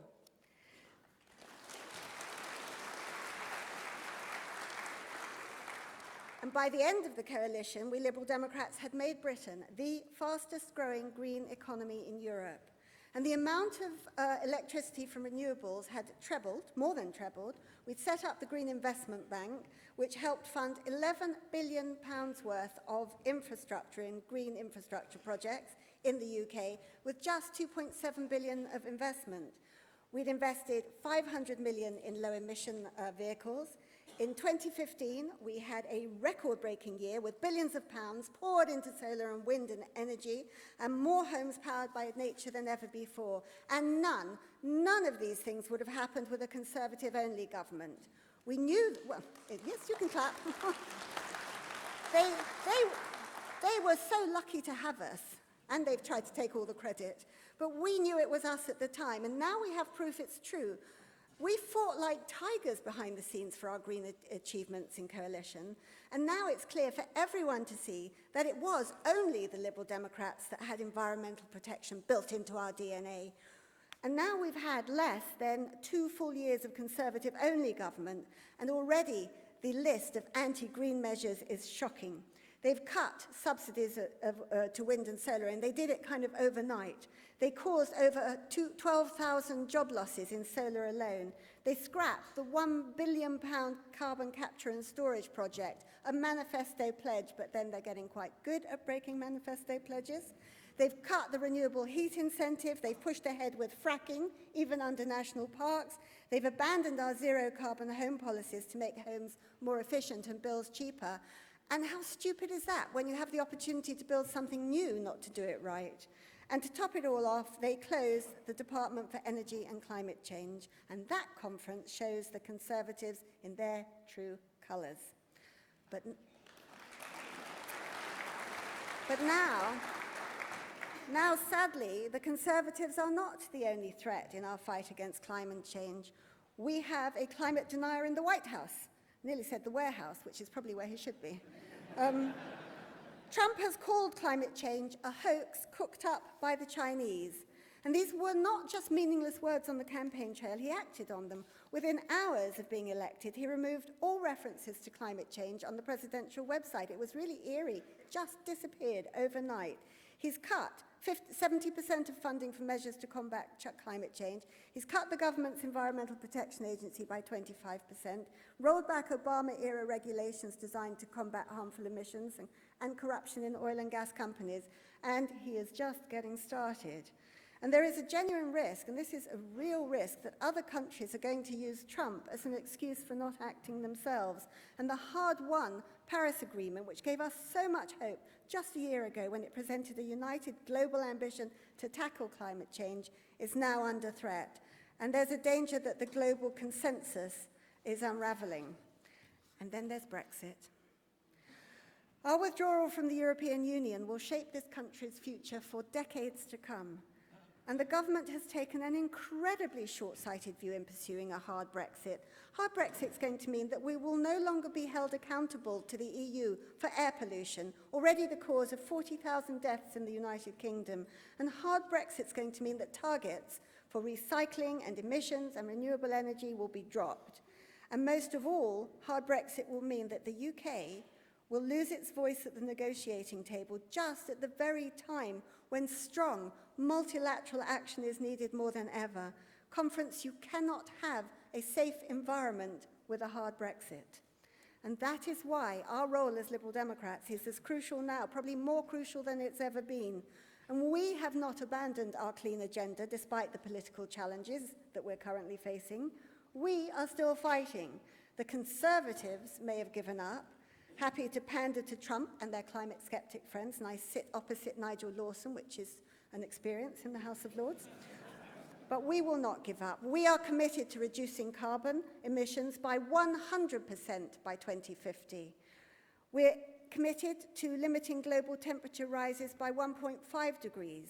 We are relentlessly pro-renewables, pro-efficiency, pro-cutting-edge technology that will take us towards that zero-carbon Britain. And as well as protecting the environment, we want to take this opportunity to make our economy stronger and create jobs right across the United Kingdom. It's amazing, it's win-win. Our clean economy can make us prosperous while doing the right thing for the planet. And it will bring down energy bills and it will address fuel poverty. Britain needs a new green industrial revolution, a clean industrial revolution. And we need to do with clean energy what the Victorians did with rail and infrastructure. We must create a radical program of upfront investment which transforms, literally transforms the world we live in, because future generations are going to look back at us and they will judge us. What will they think? I want them to look back and be proud, because it was our generation that transformed our economy from one that was reliant on fossil fuels to one that is sustainable. And I have to say, Conference, when it comes to climate change, we can't simply tinker around the edges. We need to be bold, we need to be ambitious, we need to take advantage of the opportunities before us. And the Liberal Democrats are going to go further and faster towards a sustainable future than any other party. And that is why, with the help of those experts that I talked about, we are doing the work to create a roadmap to a carbon-free Britain. And it will show us what actions we need to take to achieve that zero-carbon Britain by 2050. That's ahead of anyone else. And it will focus not just on energy sources, but on how all businesses can be sustainable and help us meet our targets. But there is a huge amount of change that is needed. Reforming agriculture and land use, boosting natural protections such as peat and forestry, electrifying transport, developing smart technology, advancing the circular economy, addressing the need for change in our homes and our heating, and using the financial sector to promote clean industry, including through better disclosure of climate risk. Tim Farron has already called for concrete proposals to help us get to a zero-carbon Britain by 2050. Just a couple of weeks ago, he called for a British Infrastructure Development Bank to provide the funding for sustainable building of the future. And he called for up to 10 new tidal lagoons across Britain to harness the power of the seas to power our home. So come on, Conservatives, say yes to Swansea Bay. And yeah, well, they're really slow. Britain's clean future is exciting, and our roofs will power our washing machines. We will charge our cars at home. We will make money from the waste we throw away. Our homes will be warm without turning the heating on. Our energy will be British. It will be clean, and its production will create hundreds and hundreds of thousands of jobs in every single part of the United Kingdom. But business as usual will not get us there. Small tweaks of the system are not enough. A gentle increase in renewables is not enough. Theresa May, my boss for 3 years in the Home Office, may not be a climate denier, but she is a climate ignorer. She failed to mention climate change in her Brexit plan and her party conference speech. In her industrial strategy, she failed to propose even one concrete measure to tackle climate change. And last week in the budget, Philip Hammond too made no mention of the environment or climate change, solar industry or air pollution, nor the much-needed protection for businesses who are facing an 800% hike in business rates on the solar panels. Both May and Hammond are denying us the opportunity to be a global leader in clean energy and capitalize on the economic advantages in front of us. And at the moment, we as a nation have the comparative advantage in the area of renewables. We generate 40% of all offshore wind power right across the whole world, and we have the best sustainability expertise in the world. But in 10 years, we will fall away from this global race and we will lose our lead. With countries like China and India sensing the business opportunities in the low-carbon and no-carbon economy, we're going to get quickly left behind unless we do the right thing now. I mean, it's kind of common sense. You have the Paris Agreement, you have the Sustainable Development Goals. Low-carbon products, low-carbon services are the future. The whole world is going to be buying them, and we are going in the wrong direction. Meanwhile, what are our European neighbours doing? Our lovely European neighbours. I want to keep them. Whilst our government is fighting over how hard and fast to pull out of Europe and ruin our economy, other European countries are moving ahead with going green and clean. The Netherlands have developed a bike lane which is solar panelled. Amazing. France has forced their financial institutions to address the risk of climate change in their businesses. Denmark was run entirely on renewables for 1 day last month. Portugal managed to run on renewables for 4 days last year. Norway has pledged to become climate neutral by 2030. What about even further afield? We might expect that developing countries would be falling behind on their efforts, especially when the leader of the free world is somewhat uncommitted. But that's not true. That's not what's happening. 47 of the world's poorest countries have committed to a zero-carbon target by 2050. That's a target more ambitious than the British government. And while Trump's election made Theresa May go quiet on climate change, countries in the Climate Vulnerable Forum, that includes countries like Bangladesh, Ethiopia, and Haiti, responded to him by making an even bigger, even bolder commitment to reduce their carbon emissions more than ever before. If they can stand up in the face of Trump, why can't we? Yes.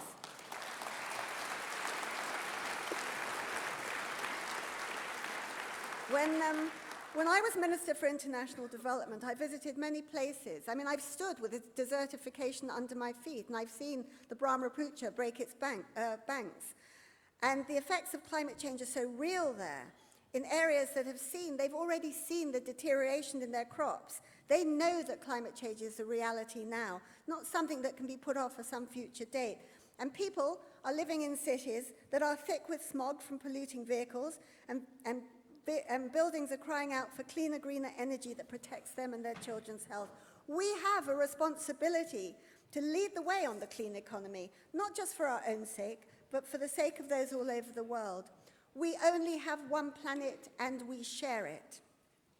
Now, one of the reasons that countries around the world are waking up to climate change is because of concerns about air pollution.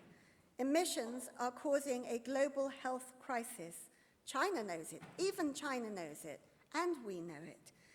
Here in Britain, there are millions of people literally breathing in dangerously high levels of pollution each and every day. 40,000 premature deaths every year in the UK caused by pollutants. Can you imagine if 40,000 people were dying, well, if they were terrorists? Exhaust fumes cause asthma in otherwise healthy children and stunt children's lung and brain development. And shockingly, 90% of the UK's population, that's 90% of you, live in areas where levels of air pollution exceed World Health Organization limits. This public health hazard is unacceptable. It costs the NHS and the economy billions and billions of pounds. The government has literally sat back and done nothing while these legal limits have been broken. In Brixton, the annual air pollution limit was breached in just 5 days into 2017. At Heathrow, targets have been missed for every year in the last decade, yet expansion is going ahead with absolutely no plan for tackling it.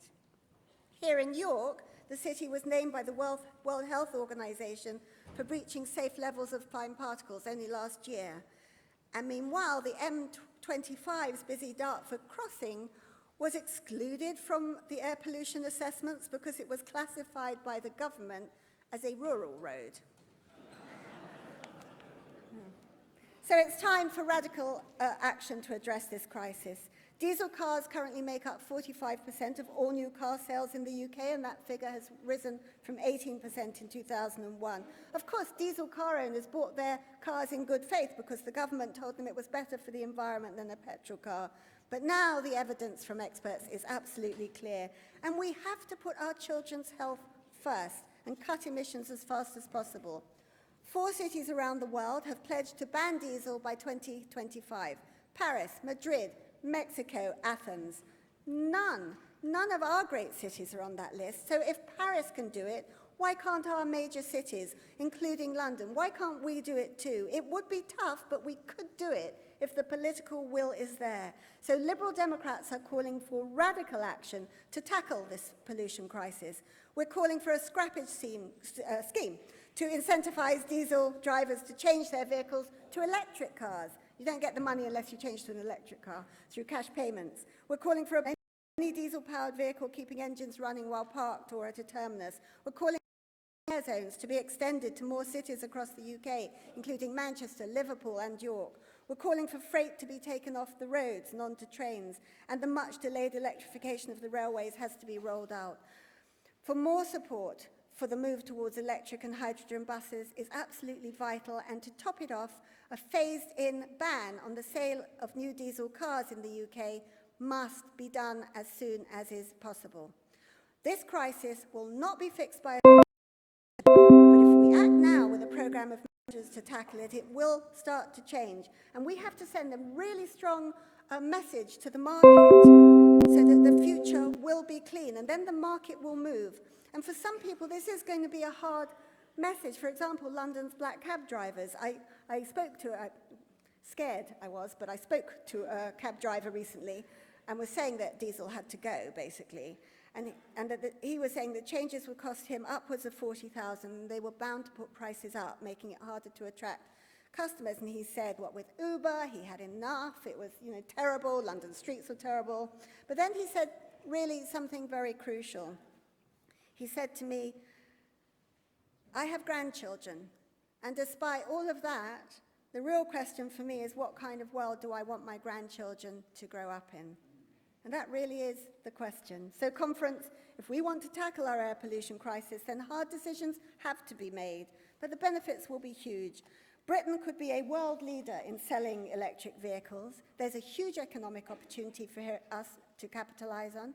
The more electric cars become mainstream, the lower the price will come down. And of course, we also have to reduce the number of polluting vehicles by encouraging cycling, walking, and using public transport. Personally, I'm now getting on the tube 1 stop later and getting off 1 stop earlier. So if I look a bit trim this year, that's why.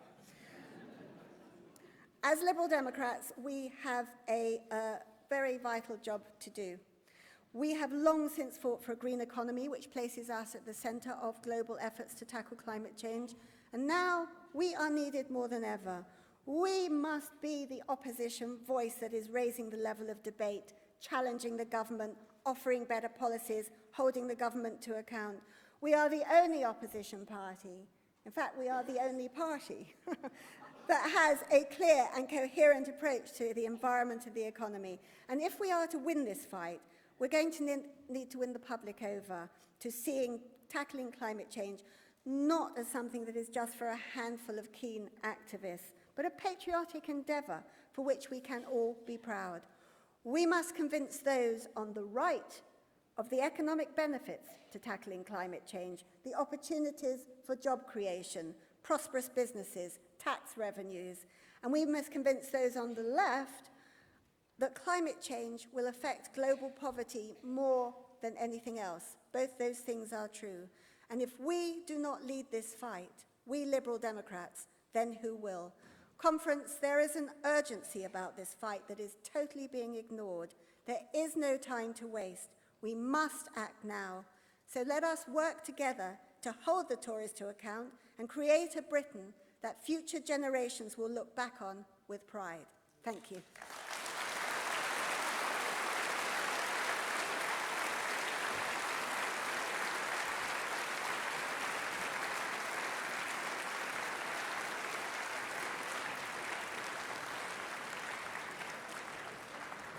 Thank you, Lynn Featherstone. I'd like to thank my aides, which is Jeff Payne and Robert Adams, and I now hand the chair over to Andrew Wiseman. Thank you.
Good afternoon, conference, or good morning, conference, sorry. Just feels like afternoon. Welcome to this session F7, which is an emergency motion on Britain and the EU. Conference committee reserved a slot for a discussion, debate around Brexit, but we kept the deadline open to the emergency motions deadline, given the rapidly changing position in relation to Brexit. So you will find the motion that we are debating today in your copy of daily announcements.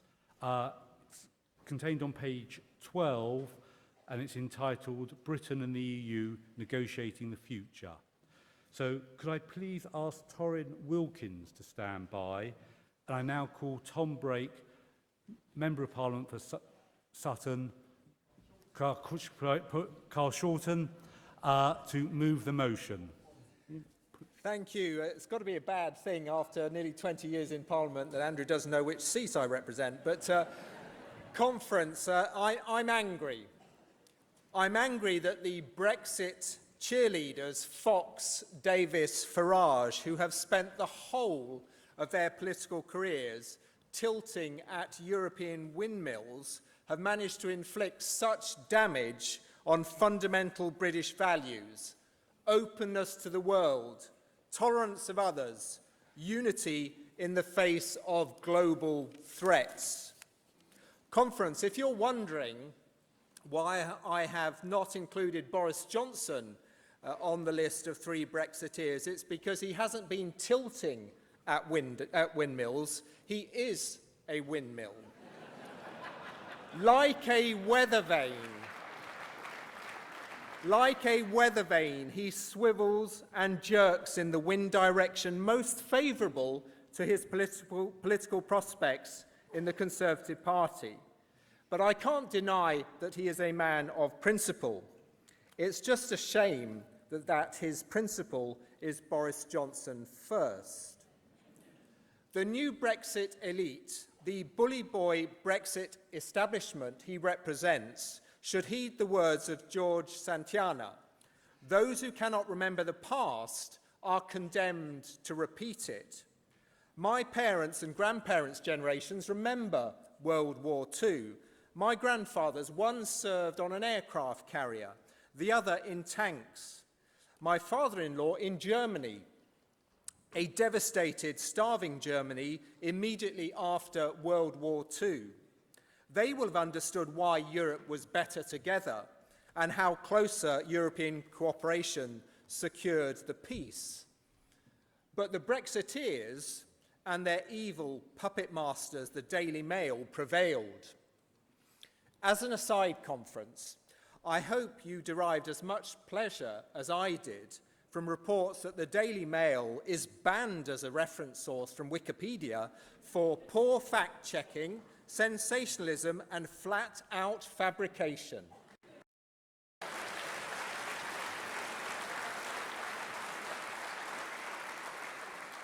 The Article 50 bill is now an act, despite the valiant efforts of Liberal Democrat peers. The rights of 3 million EU citizens in the UK are still in jeopardy, and they are being used as bargaining chips. We pressed but failed to secure EU citizens the right to vote in the EU referendum, but they do have votes in May's council elections, and I hope they will choose to use those votes effectively. And of course, we will continue to fight for EU citizens' rights. Now, the outcome could have been different if Jeremy Corbyn had been on side. Now, in fairness to Jeremy Corbyn, he can be an effective advocate for some citizens. The Chagos Islanders, for instance, who have been very badly served by the United Kingdom and the USA, and have been deprived of their homeland to make way for the Diego Garcia base. But when it comes to fighting for the overwhelming majority in the UK opposed to a hard Brexit, or French citizens in Chelsea, or Polish citizens in Southampton, or Portuguese citizens in Norfolk, Jeremy Corbyn has been as useful as an ashtray on that motorbike he toured Eastern Europe with Diane Abbott on. Now, if Article 50 was a skirmish, the Great Repeal Bill will be trench warfare. 12,000 pieces of EU legislation to incorporate into UK law before we leave the European Union. The largest legislative process the UK will have ever undertaken. Now, for a government which has form on seeking to avoid parliamentary scrutiny, the temptation to cut corners and avoid primary legislation by invoking Henry VIII clauses, to squeeze out the devolved administrations and quietly dump environmental and workers' rights legislation will be overwhelming. Conference. As the Great Repeal Bill and the associated bills on immigration, environment, agriculture proceed through the House, the Liberal Democrats will be there, harrying, challenging, questioning, holding to account a complacent, arrogant Conservative government as a supine, spineless, rudderless Labour Party drifts in its wake. Conference, in the words of de Gaulle, we may have lost a battle, but we haven't lost the war. Support this motion and join us in our struggle for an open, tolerant United Kingdom at the heart of Europe.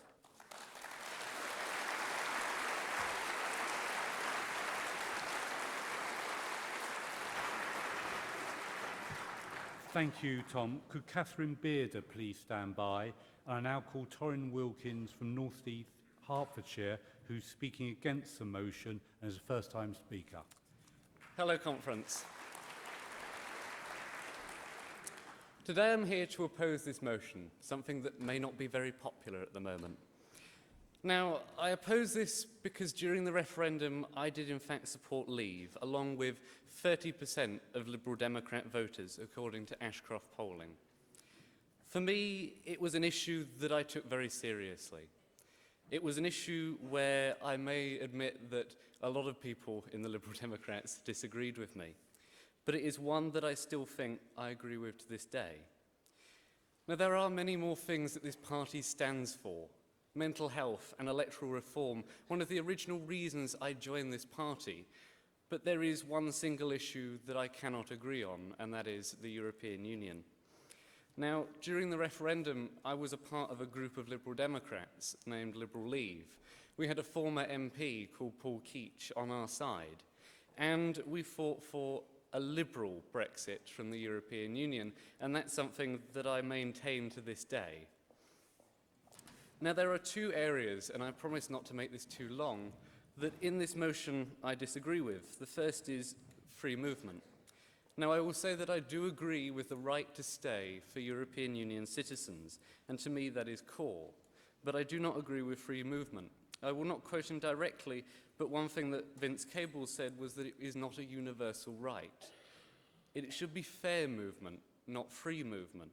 There are those non-EU citizens who, while EU citizens have the immediate right to come and live and work in the UK, although I must admit there are certain barriers to that sometimes, that it is not fair movement. And therefore, I cannot agree with that part. And the other point I would make is that we do have, and I admire it, the continued commitment to the European Union. But I feel that now our efforts must be focused on the single market. I agree with the EFTA-EEA membership. That, for me, is something I fought the referendum on. Now, there are a couple of things that I feel that we should put straight. Roland Smith, who is in the Adam Smith Institute, I may not agree with always, but on Europe I do. He said that 8% of EU-originated law reaches countries like Norway. These are a part of the EFTA-EEA agreement, because most of the rules that Norway accepts are from global bodies. And of course, this means that they have their say there, and then it is stamped into EU law. Dr. Richard North further goes to say that actually any EU law where they add on to these global bodies, we should just be able to accept the basic global standards that Norway and other EFTA countries have had their say on. They have a number of opt-outs. They're out of the Common Agricultural and Fisheries Policy. They're out of the EU's VAT policy. And they're out of the euro. Can you draw your like remarks to a close, please? Currently. So I hope that you will vote against this motion with me. Thank you.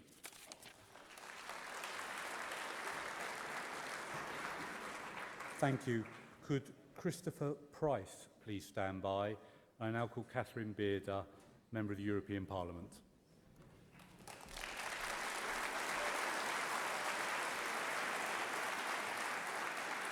Thank you, Conference. Don't you love debating something with Henry VIII in it? Only the Liberal Democrats could do that. Conference, I have always been pro-European. It's why I joined the Lib Dems, an outward-looking internationalist party. But since I've been an MEP, I see more and more the benefits of what working together does. Sovereign nation states working together for peace, security and prosperity. The EU has brought us all greater protection against criminal gangs and terrorists.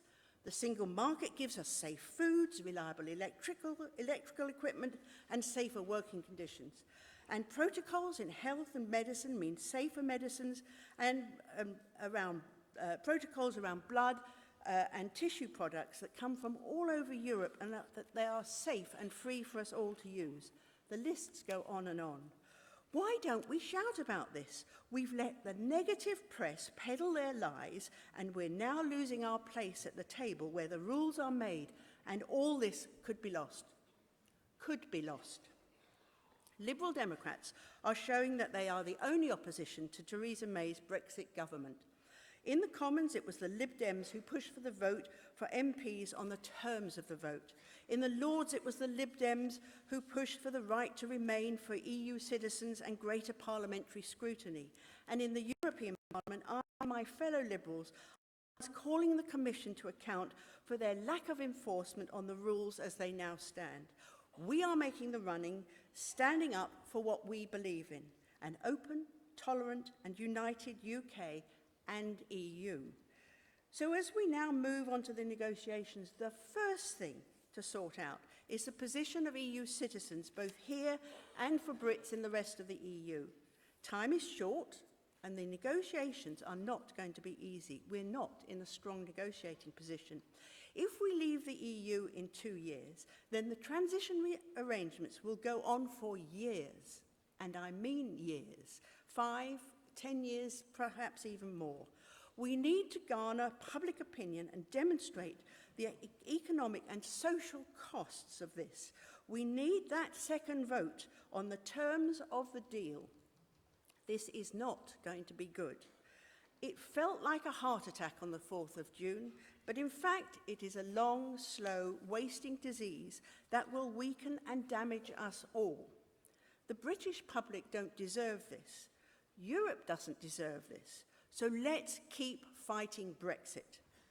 I won't accept Brexit any more than I accept human trafficking or environmental degradation. And whilst I can keep fighting Brexit, I will. I also recognise that Brexit will have a huge effect on the EU as a whole, and that is something that saddens me. So I shall be working with Guy Verhofstadt. Never call him Guy, it's Guy Verhofstadt. And my Liberal colleagues are all working to keep our place in the EU and to make the best deal that we can if we can't stay there. So make sure you all keep fighting and that your voters know that it's the Lib Dems who are fighting for them and with them. Please support this motion. Thank you, Conference.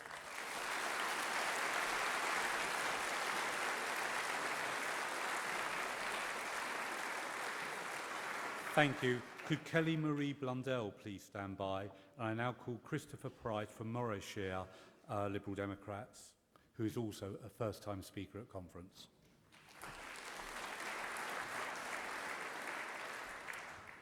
Ladies and gentlemen, conference, I want to begin by asking you all to close your eyes for a moment. Bear with me, this is going somewhere, I promise. And I'm going to take you back to the last general election, 2015. And I want you to remember the emotions that you felt on that fateful night, the pain, anger, fear even. You can open your eyes now, and I want you to take a look around the room, take in your surroundings. There were many journalists and pundits that claimed we were finished as a political party and that there was no place left in politics for Liberal Democrats any longer. Well, what have they to say now? Good answer. We have always been a shining light in dark times, and these are dark times for Europe, my friends. Brexit. You may have heard a little bit about it on the news recently. It was a decision that shook us all to the core, and even some of its supporters too. But I believe that, yes, we may have left the Union, but the Union has not left us. We cannot walk away from the continuing threat of ISIS, who still believe that they can strike at our hearts in our very own homes. Well, we must show them, ladies and gentlemen, that our liberal values, our human values of freedom and unity will not be broken easily. The ongoing refugee crisis that Tim Farron spoke about so passionately at the last conference, we cannot allow this crisis to continue, and we must show these truly desperate people that Britain is still an outward-looking, loving and caring country, and that we will rescue them from these unspeakable horrors they face on their own doorsteps every day. To finish off, I know this slogan divided opinion at the last general election, but I truly believe that recent events have made it abundantly clear that we are now the only party with a brain and the heart to do what's right, not just for Britain, but for the rest of Europe as well. Thank you very much.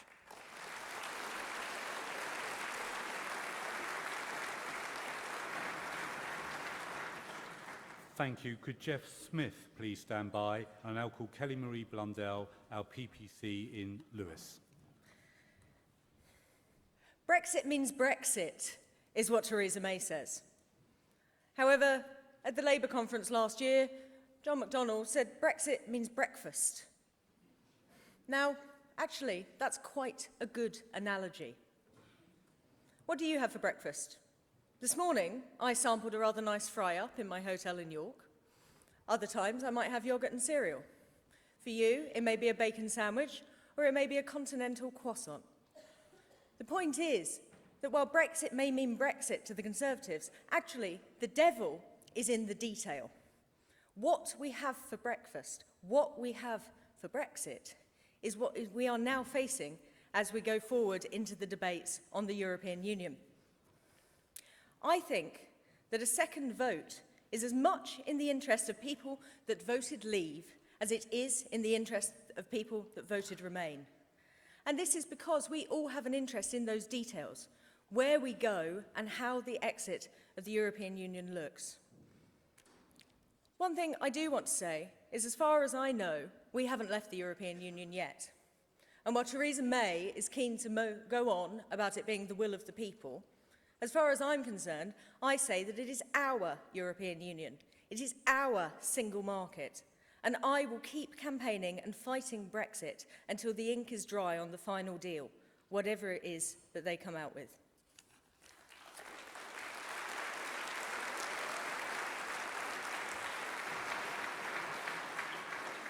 Thank you, and thank you for keeping well within time, which will hopefully mean we'll be able to fit in an extra one or two speakers.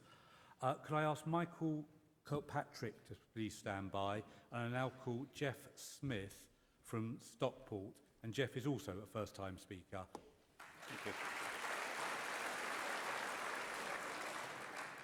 you. It's almost exactly high noon. How appropriate. I believe passionately in Europe.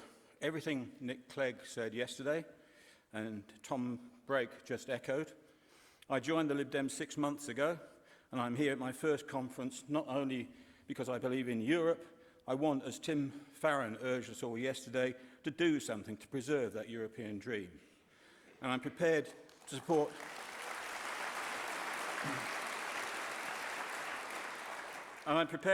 any democratic means to end this Brexit insanity.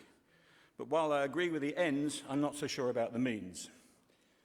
As of today, Lib Dem policy is to fight for a further referendum on the terms of Brexit and let the people decide if this is what they think they voted for on 23rd of June 2016. I say to conference, be very careful what you wish for. We have to recognise that in Britain, democracy is more than just a word, more than winner takes all. It's a process in which Parliament should be sovereign and ensures that the losers still have a voice. Referendums undermine this. I believe that everything that's happened since last June is a monstrous perversion of our democratic process.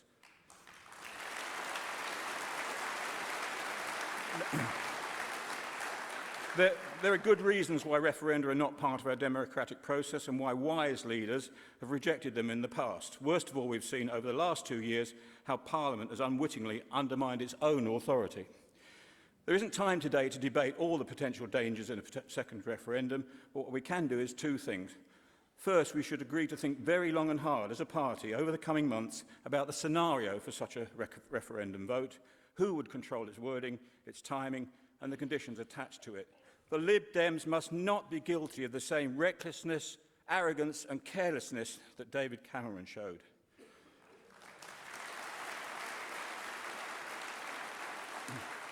Second, I want the Lib Dems to think equally long and hard about an alternative that puts our democratic process back on track with our representatives in Parliament representing the so-called will of the people. If, for example, that means working with other parties to precipitate a general election, then so be it. If a second referendum really is the only way to restore sanity after the upheaval caused by the first, then so be it. But let's make sure such a referendum blows Brexit out of the water and does not blow up in our faces. And whilst we're at it, let's make sure that referenda as a tool of government are also consigned to the scrap heap along with Brexit. Thank you.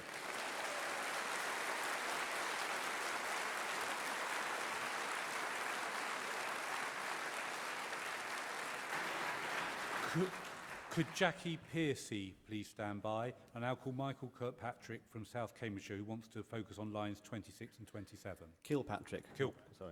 It's good to be back in New York again, and I'm very pleased to have avoided the killer geese this year around. Technically speaking, I'm not speaking against lines 26 and 27. I'm speaking for what they don't say. It was only this morning when I woke up and looked at the news and looked at the conference details to find out which emergency motions are being called for the 2 slots in conference, that I spotted on the BBC News a call by Gordon Brown to, as a result of Brexit, to give more powers to the Scottish government, far beyond what it already has. This is his response to Brexit, and in a way it parallels what happened a couple of years ago in his response to the Scottish independence referendum. And we saw the 3 main party leaders scrabbling together to support this last-minute vow in a desperate attempt.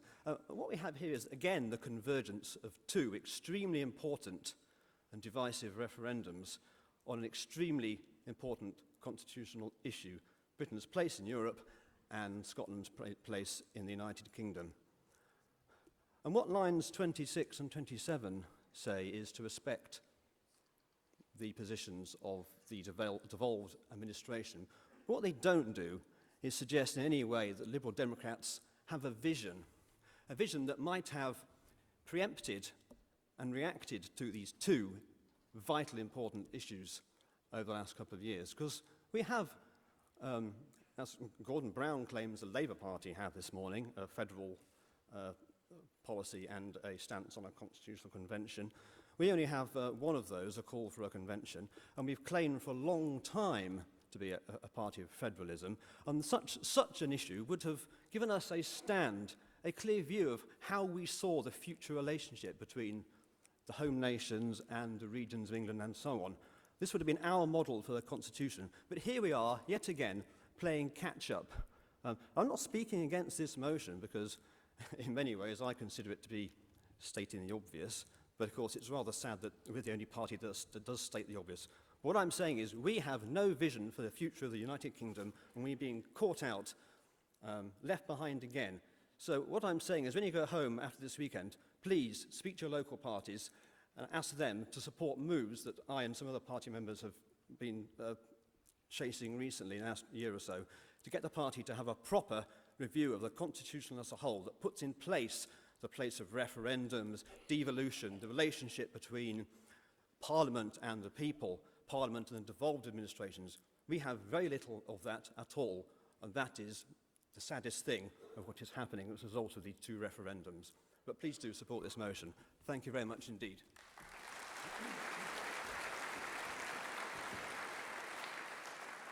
Thank you. Could Edmund McGovern please stand by? And I now call Jackie Piercy from Manchester, Gorton. Oh, thank you. Thank you, Conference. Now, Manchester Gorton is in the top 10% in the UK for poverty.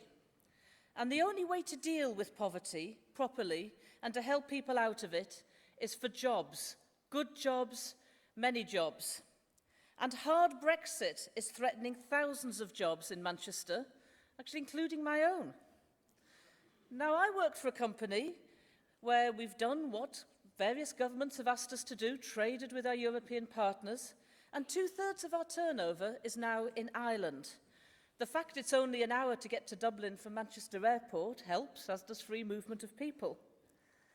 Tariffs, restrictions on travel, restrictions on a hard border between Northern and Southern Ireland will make us just that little bit less competitive with every barrier that's raised. Those are jobs. And there are hundreds of firms in Greater Manchester who are in the same position. They're importing, they're exporting, they're doing what the governments have always wanted them to do for many years. And they're about to be hit very hard if we have a hard Brexit.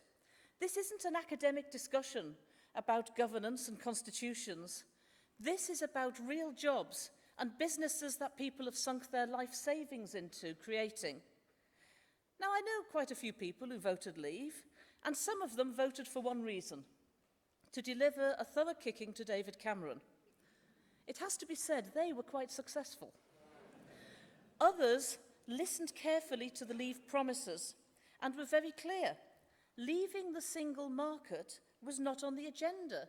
It wasn't on the ballot. It was described by those at the time as Project Fear, if the Remain campaign said it would be difficult to stay in the single market. Hard Brexit is a betrayal. It's a betrayal of those who believed that the Leave campaign was honest. And it is also a betrayal of our friends and neighbours from the EU who have built homes and families amongst us. They're our neighbours. Some of them have lived their entire lives here. Some of them are vulnerable now and living in elderly persons' homes. They have been told, some of them, to prepare to leave. Now, in Manchester, the Graphene Institute was founded by 2 East European immigrants who also, in the process, won the city a Nobel Prize. Telling people to go home is morally wrong. Their homes are here.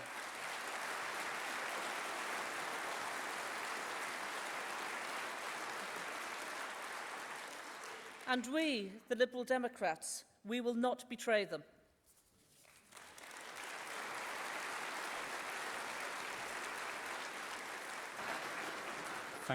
Thank you, Jackie.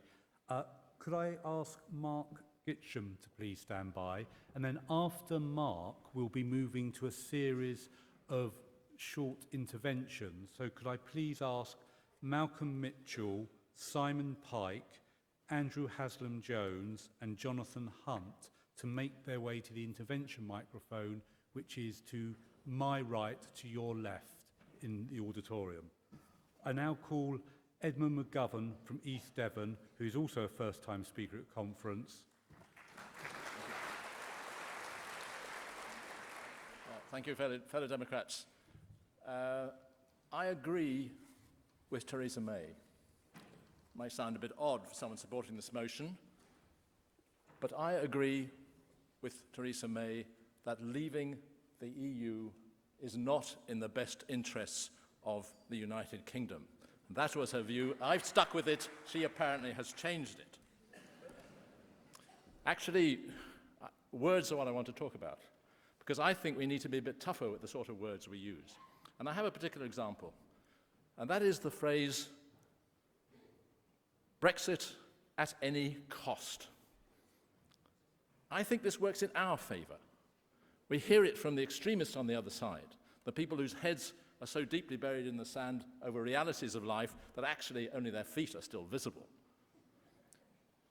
But a large number of the people who voted for Brexit really were not like that, it seems to me, and are capable of seeing the realities, particularly when that cost is to them. That's to you and I and the rest of the people of this country. And I have another phrase to put to you, and that is Brexit tax. And by that I mean the extra cost which we've all incurred, every man, woman and child, as a consequence of the devaluation of our currency. I don't know what the figure is, but it's probably going to be 3 or 4%, could be more in the months to come. Now, if someone suggested putting 3 or 4% on income tax or on VAT, governments would fall. But we sat back and allowed this to happen to us. Was it a good idea? Did anybody before the referendum suggest we should devalue the currency? No, but suddenly afterwards, it's something that we just have to accept. I don't think we have to accept it. I think we should use this phrase. Now, of course, it's not a tax in the sense that the money, at least from a tax, goes to the government, goes to the benefit of the country as a whole. Here we're just paying something extra for absolutely nothing. I think we should take up this phrase, I put it to you, that we should take up this phrase and use it to publicise what is actually happening to the people of this country.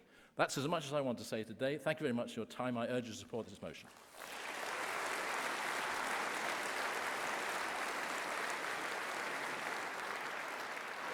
Thank you. Could the people at the intervention mic please stand by? And after the interventions, we'll move to Joe Swinson. But first, can I call Mark Gitcham from Wandsworth, who is also a first-time speaker. Good morning, conference. Oh, good afternoon, conference. First of all, I commend Tom Brake for his work on protecting the rights of EU citizens, and also Baroness Ludford for her hard work in the Lord's amendments. Thank you. However, I must say I am disappointed by this motion. It's wishy-washy and doesn't clearly set the pace for the party for the forthcoming Brexit negotiations. It does mention Liberal Democrat policy on rejecting hard Brexit, on the failure of the new blue Labour Party in being in opposition, and the need for a referendum on the final deal. But where is the vision? Where are the balls? This motion doesn't set out anything new. We need rights of EU citizens, freedom of movement, a vision to unite behind. We need red lines that the government must not cross. We need a table of demands to unite our swelling membership and taking the fight out on the streets of Britain.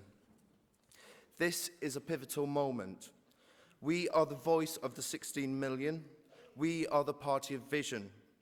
The political world is moving rapidly and we need to stay ahead. The EU citizens, British and global businesses, and liberal, open people of this country are relying on us to make their voice heard. We have to save this country from the abyss. I move that we take this motion back to the drawing board and come up with a stronger, clearer vision of what we stand for. Thank you.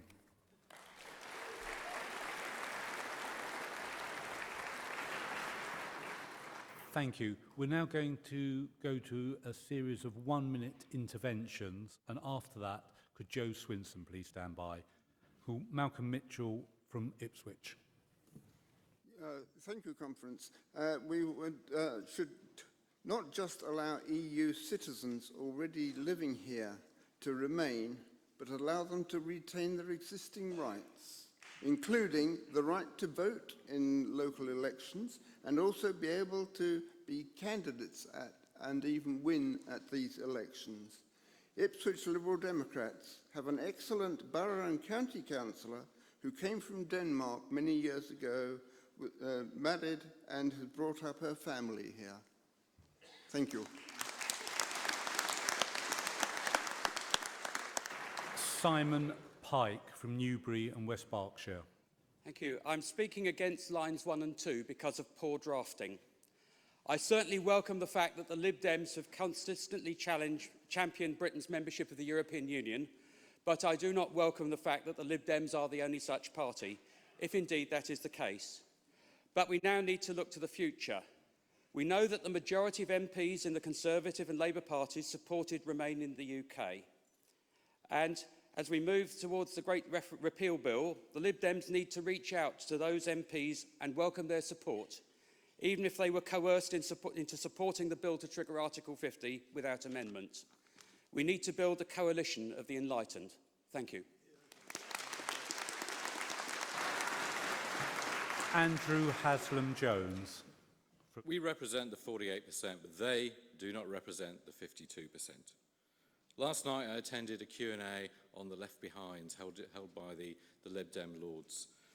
That was a Q&A where they were discussing giving reassurance to people who face economic problems, who may have voted Leave because of their issues. The room was full of glorious diversity of Lib Dems offering a host of interesting solutions, policy solutions to those problems.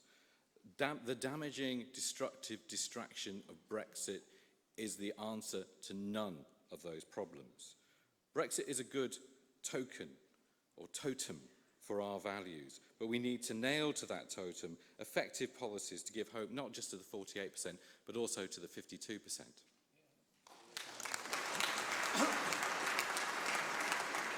Jonathan Hunt from Camberwell and Peckham. I don't know about you, but I am totally forked off with May and the Brexit aides consistently repeating the lie about a majority and democracy for Brexit. There was just one question on the paper, but only 37% of the electorate voted for it. We're being forced into the economic wilderness by a third of voters, a little more than a quarter of the population. And a little more than a quarter of the population. Some strong majority, some democracy. Our civil liberties put at risk, our freedom of travel, our freedom of speech. No wonder that we all deserve a second look what a fifth-rate bunch of second-hand ministers come up with.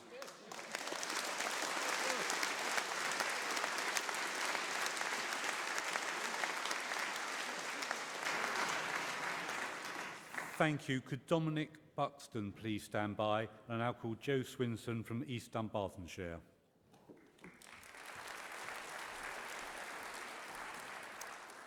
Conference, I'm not a big fan of referendums, but a vote on the final deal is our best chance of averting a dangerous and damaging hard Brexit. I feel like a referendum veteran. In the last few years, I've done 3. Won 1, lost 2. Even winning the independence referendum didn't feel like it. Scotland is still so painfully divided. And there's a new, nastier, intimidating way of doing politics. The brick through the window of one of my local members who displayed a no poster. The elderly lady who took a no thanks sticker and displayed it on the inside of her wrist because she was too afraid to have it anywhere else. The mob outside the BBC calling for Nick Robinson to be sacked. We are Liberals. We cannot let nationalism win. And I gently say to Michael Kilpatrick, we do have a vision. In fact, Liberal Democrats have led the way in thinking on devolution and the Constitution with the Steele and Campbell commissions. In Scotland, we defeated nationalism in 2014. Yet in 2015, nationalists won 56 out of 59 seats, including East Dunbartonshire by 2,167 votes. Scotland's Nationalist Party are experts at harbouring grievances and blaming others. Rising child poverty, falling education standards, an NHS in crisis, and despite being in government for a decade, somehow it's all someone else's fault. We're even ahead of the game in Scotland with fake news and misinformation. Long before the lies of Leave's battle bus or Trump's alternative facts, we had reports of a secret oil field in the Clare Ridge that the UK government were hushing up before the independence referendum. And this nonsense was not just peddled by conspiracy theory blogs, but actually put forward in newspaper columns by an SNP MSP who was the aide to the then First Minister. So for anyone who is misty-eyed watching Nicola Sturgeon in her admittedly impressive performance in the days following the Brexit vote, be in no doubt. For the SNP, Brexit means breakup. And of course, they had wargamed the aftermath to perfection, which is frankly much easier to do if you hadn't spent those weeks flat out on the campaign trail. A party that says now it cares so much about the EU, the SNP spent just £90,000 on the EU referendum campaign, dwarfed by the £1.3 million they spent on the independence campaign. So amid the Brexit chaos, Scotland faces a new phase of confusion and division, with the prospect of being ripped out of not one but 2 unions. We are Liberals. We cannot let nationalism win. Thank you.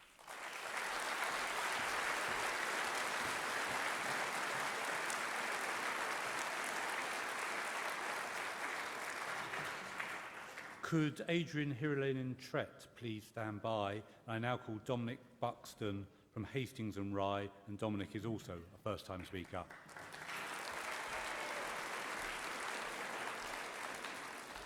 Hello, Conference. I am 17. At the time of the referendum, I was 16. And my voice was ignored. It was ignored in June, and I will make sure that it is not ignored now.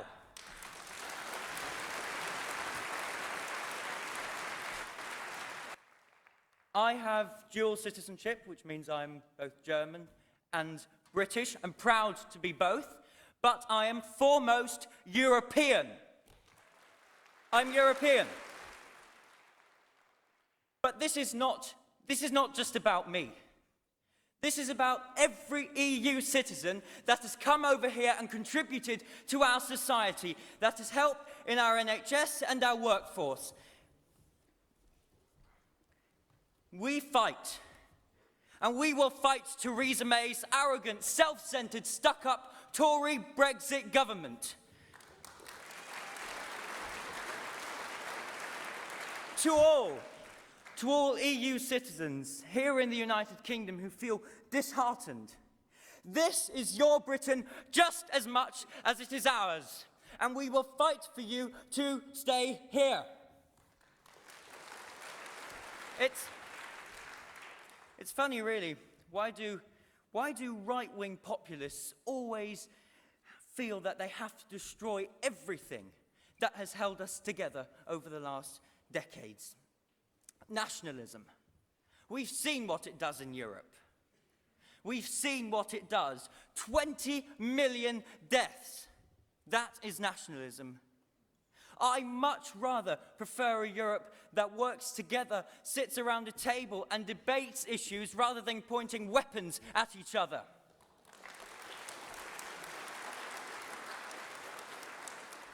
So, this is not only just about me, because I am safe, I'm German and British. This is about every EU citizen that is not in the fortunate position that I am in.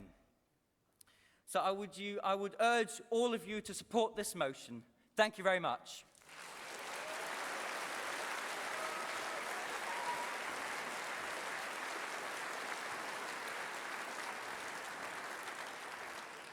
Thank you. Could Stephen O'Shea please stand by? And I now call Adrian Hirolainen-Trett from Vauxhall.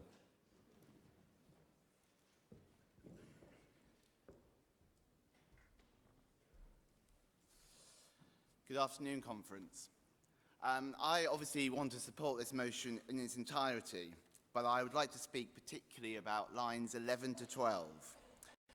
How shameful it is that the government has failed to guarantee promptly and immediately the rights of current EU citizens resident in the UK.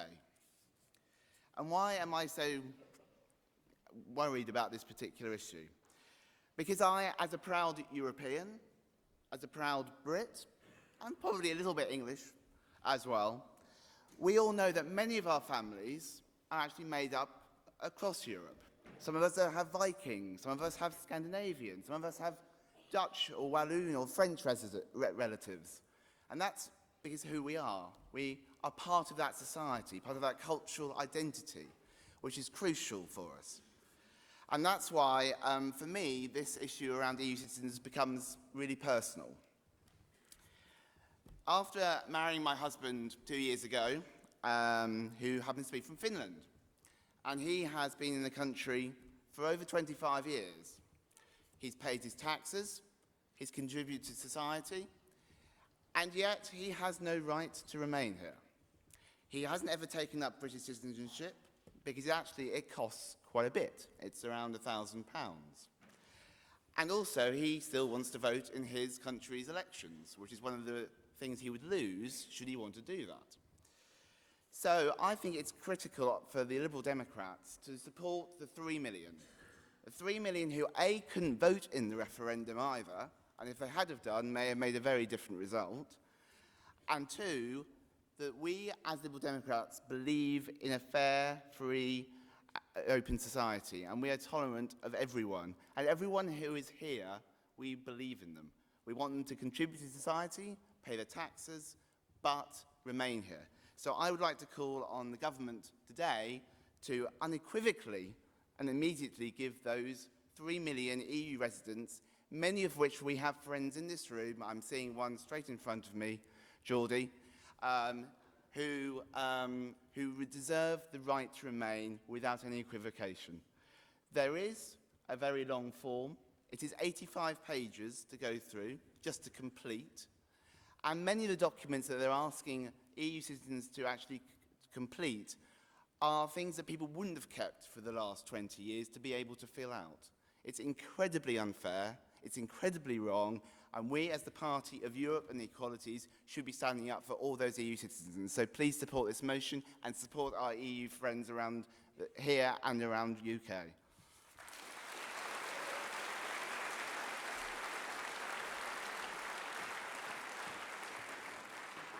Could Constanza Tatoma please stand by? And I now call Stephen O'Shea from Tower Hamlets.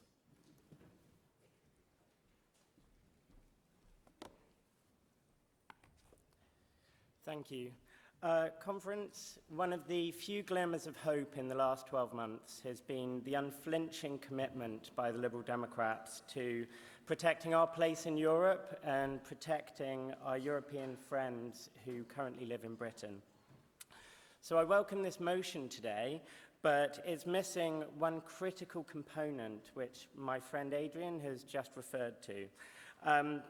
All of us are disgusted by the current Tory Brexit strategy of using European citizens as bargaining chips in the Brexit debate.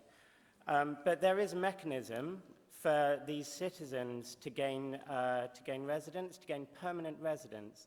But this mechanism involves an 85-page application.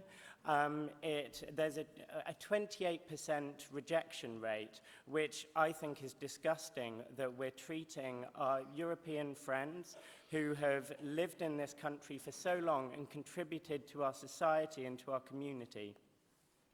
So, conference, this is not a theoretical future Brexit risk. This is something that's happening today, that is happening to people all around the country who are getting rejection letters from the Home Office telling them that they should prepare to pack their bags and leave the country. So this motion is very welcome, and I thank Tom for raising it, but it doesn't go far enough. So I ask you to support this motion, but at the same time I urge our parliamentary representatives in the Commons and in the Lords to take this opportunity to push Amber Rudd and to push the Home Office to relax and streamline the rules for assessing permanent residents and to give our European friends and partners the opportunity to stay in this country. Thank you.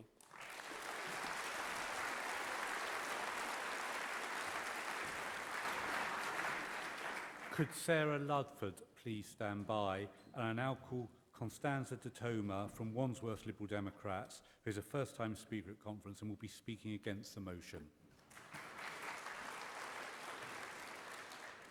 Buongiorno, amici cari. Hello, my dear friend. I'm a new member. I am one of thousands that joined the party in the aftermath of the referendum because Tim and Nick spoke to my heart and gave me and hundreds of thousands, in fact, millions of us, a voice, which we didn't have previously. I am Italian, as you might have guessed. I am one of the 3 million EU nationals that have been mentioned over and over again, that Tim and Nick and Sarah yesterday spoke so passionately about, and what great speeches those were. I am a Lib Dem activist, and most importantly, I'm a member of the core group of the 3 million, a campaign group that some of you may have heard about. We're a group of EU nationals that was born in the aftermath of the referendum. Now, today, I am speaking against this motion. As an Italian, as a member of the 3 million, and especially as a Lib Dem, I never thought I would do this, but I am simply asking for more, just like the previous speaker did, from the party and from conference. Before I do that, though, I must convey our most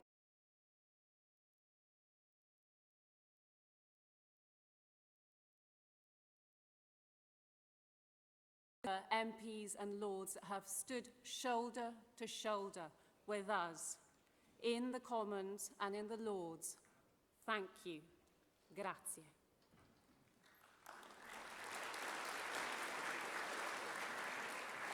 Now, Tim and Nick told us yesterday that we're at a crossroad, at a historic moment in Britain, fighting back, and Britain needs the Liberal Democrats. This motion, don't get me wrong, makes many important points, including giving people a say on the final Brexit deal, parliamentary scrutiny of the Great Repeal Bill, fighting a hard Brexit, and retaining core rights and protections we currently enjoy. I back all this, we like all this. But despite all the incredible support and the moving words about EU nationals, there is nothing in this motion to that end. This is a missed opportunity, and there have already been far too many missed opportunities. As EU nationals, now more than ever, we feel betrayed by the government's empty assurances. We feel betrayed by Labour not keeping its promises. We're being dragged kicking and screaming into the heart of the Brexit negotiations like bargaining chips. Forgive me for repeating that. On a par with Nissan cars and Spanish tomatoes. But we're not goods, we're people, men and women and families. So now more than ever, we need you to stand up for us and with us to win this battle for our rights once and for all. The time is now. We can't wait any longer. We've already waited for 9 months. This motion makes all the right noises, but it doesn't do the job. It doesn't add anything, and it doesn't galvanise us at this crucial time. We need a stronger message from conference. Thank you.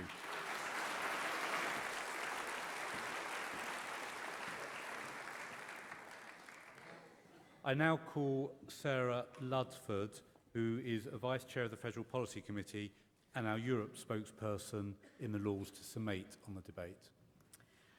Thanks very much, Andrew. And thank you to everyone who's spoken in the debate. Now, if Liberal Democrats had been allowed to referendum campaign, we'd have heard much more about the positive arguments for European cooperation and solidarity, like those that Nick Clegg put so well at the rally last night, and so passionately, and Catherine, Dominic and others have done so in this debate. That would have been instead of George Osborne's reliance on negative, dire warnings. It will be intriguing to see how the internal Tory battle between the Prime Minister and the would-be Prime Minister, George Osborne, develops as he edits the Evening Standard. But we are more than a bit fed up with Tory internal fights. The pursuit of brutal Brexit is about putting party before country, with appeasement of ideological Brexiteers who couldn't care less about your job, your rights or your opportunities at the top of Theresa May's priorities. We were enjoined by the Tory leader in the Lords last week to be positive and optimistic and get with the bright vision of the future they are trying to pretend exists. In fact, Brexiteers are relying on Remainers to do the hard work of scrutinising the detail of Brexit, because they can't be bothered. And they've been accurately described as sore winners, because all they do is chunter and whinge at those of us who are responsible, who do care about preventing the plunge off the cliff edge, as the multiple drivers of this brutal Brexit banger try to wrest the wheel from each other in their pursuit of Brexit at any cost, as Ed McGovern put it. No deal is better than a bad deal, said Theresa May. Incredible. What an abdication of duty. And I tell you one thing, I'm convinced that Mrs. Thatcher would not have said that. And then David Davis admitted last week the government had made no assessment of the consequences of no deal. So Liberal Democrats are doing the real work that the Tories are abdicating to avoid a crash and burn out of the EU with no sound alternative, to the extent that our arch foes, including Lord Michael Forsyth, who detests everything that we do and say, has praised us for our discipline, our unity and our determination. Now, Torrin Wilkins from Liberal Leave reproached us against free movement.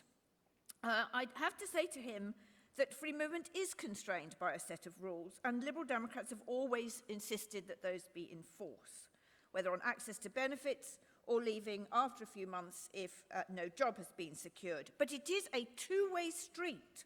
And we have celebrated and do not wish to deny the advantages for Brits abroad. And I would call Mark's attention to line 21, a pledge to retain free movement. And I say to Constanza, it's an issue of placement. We have a motion tomorrow on EU citizenship, and there will be an amendment there. And I think, as she has said, we have done massive amount of work, and we will continue to fight for the guarantees for the acquired rights of EU citizens here and Brits in the rest of the EU. We are also fighting to stay in the single market. As Jackie Pearcey said, hard Brexit is a betrayal of many who voted leave. They did not vote to leave the single market, and it's the poorest who will be hardest hit. Jeff Smith was unhappy about a referendum, but I think that was answered by Joe Swinson. Voters must get the final say, but there must also be a partnership between Parliament and people, so both ally against the executive stitch-up that this Tory government is trying to do. The irony of taking back control and then fighting for 6 months to prevent parliamentary sovereignty. Michael Kilpatrick lamented that there wasn't new policy on constitutional reform in a federal UK. Well, this is not the place to develop that, and as Joe said, we do have good policy already. This motion is about respecting existing powers. I don't agree with Mark that this motion has no vision.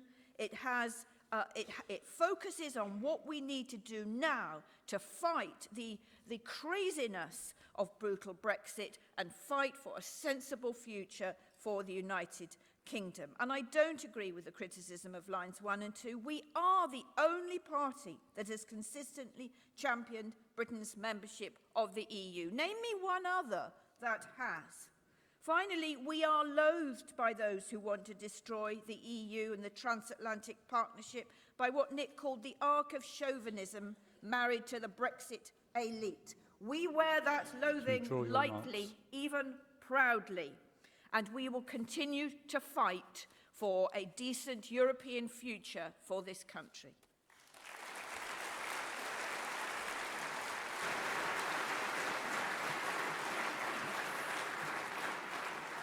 Thank you very much. Can I apologise to the numerous people I was unable to call? We had far more cards than we had time for.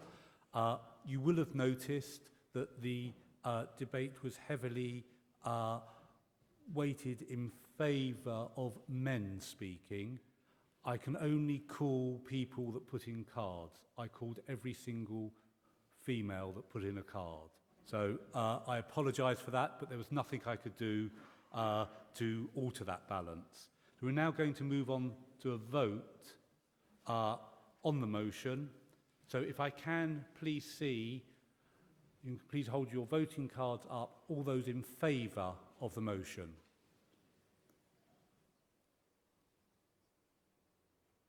Thank you very much. If I can see those against the motion. Thank you. There are a few against, but that is overwhelmingly carried.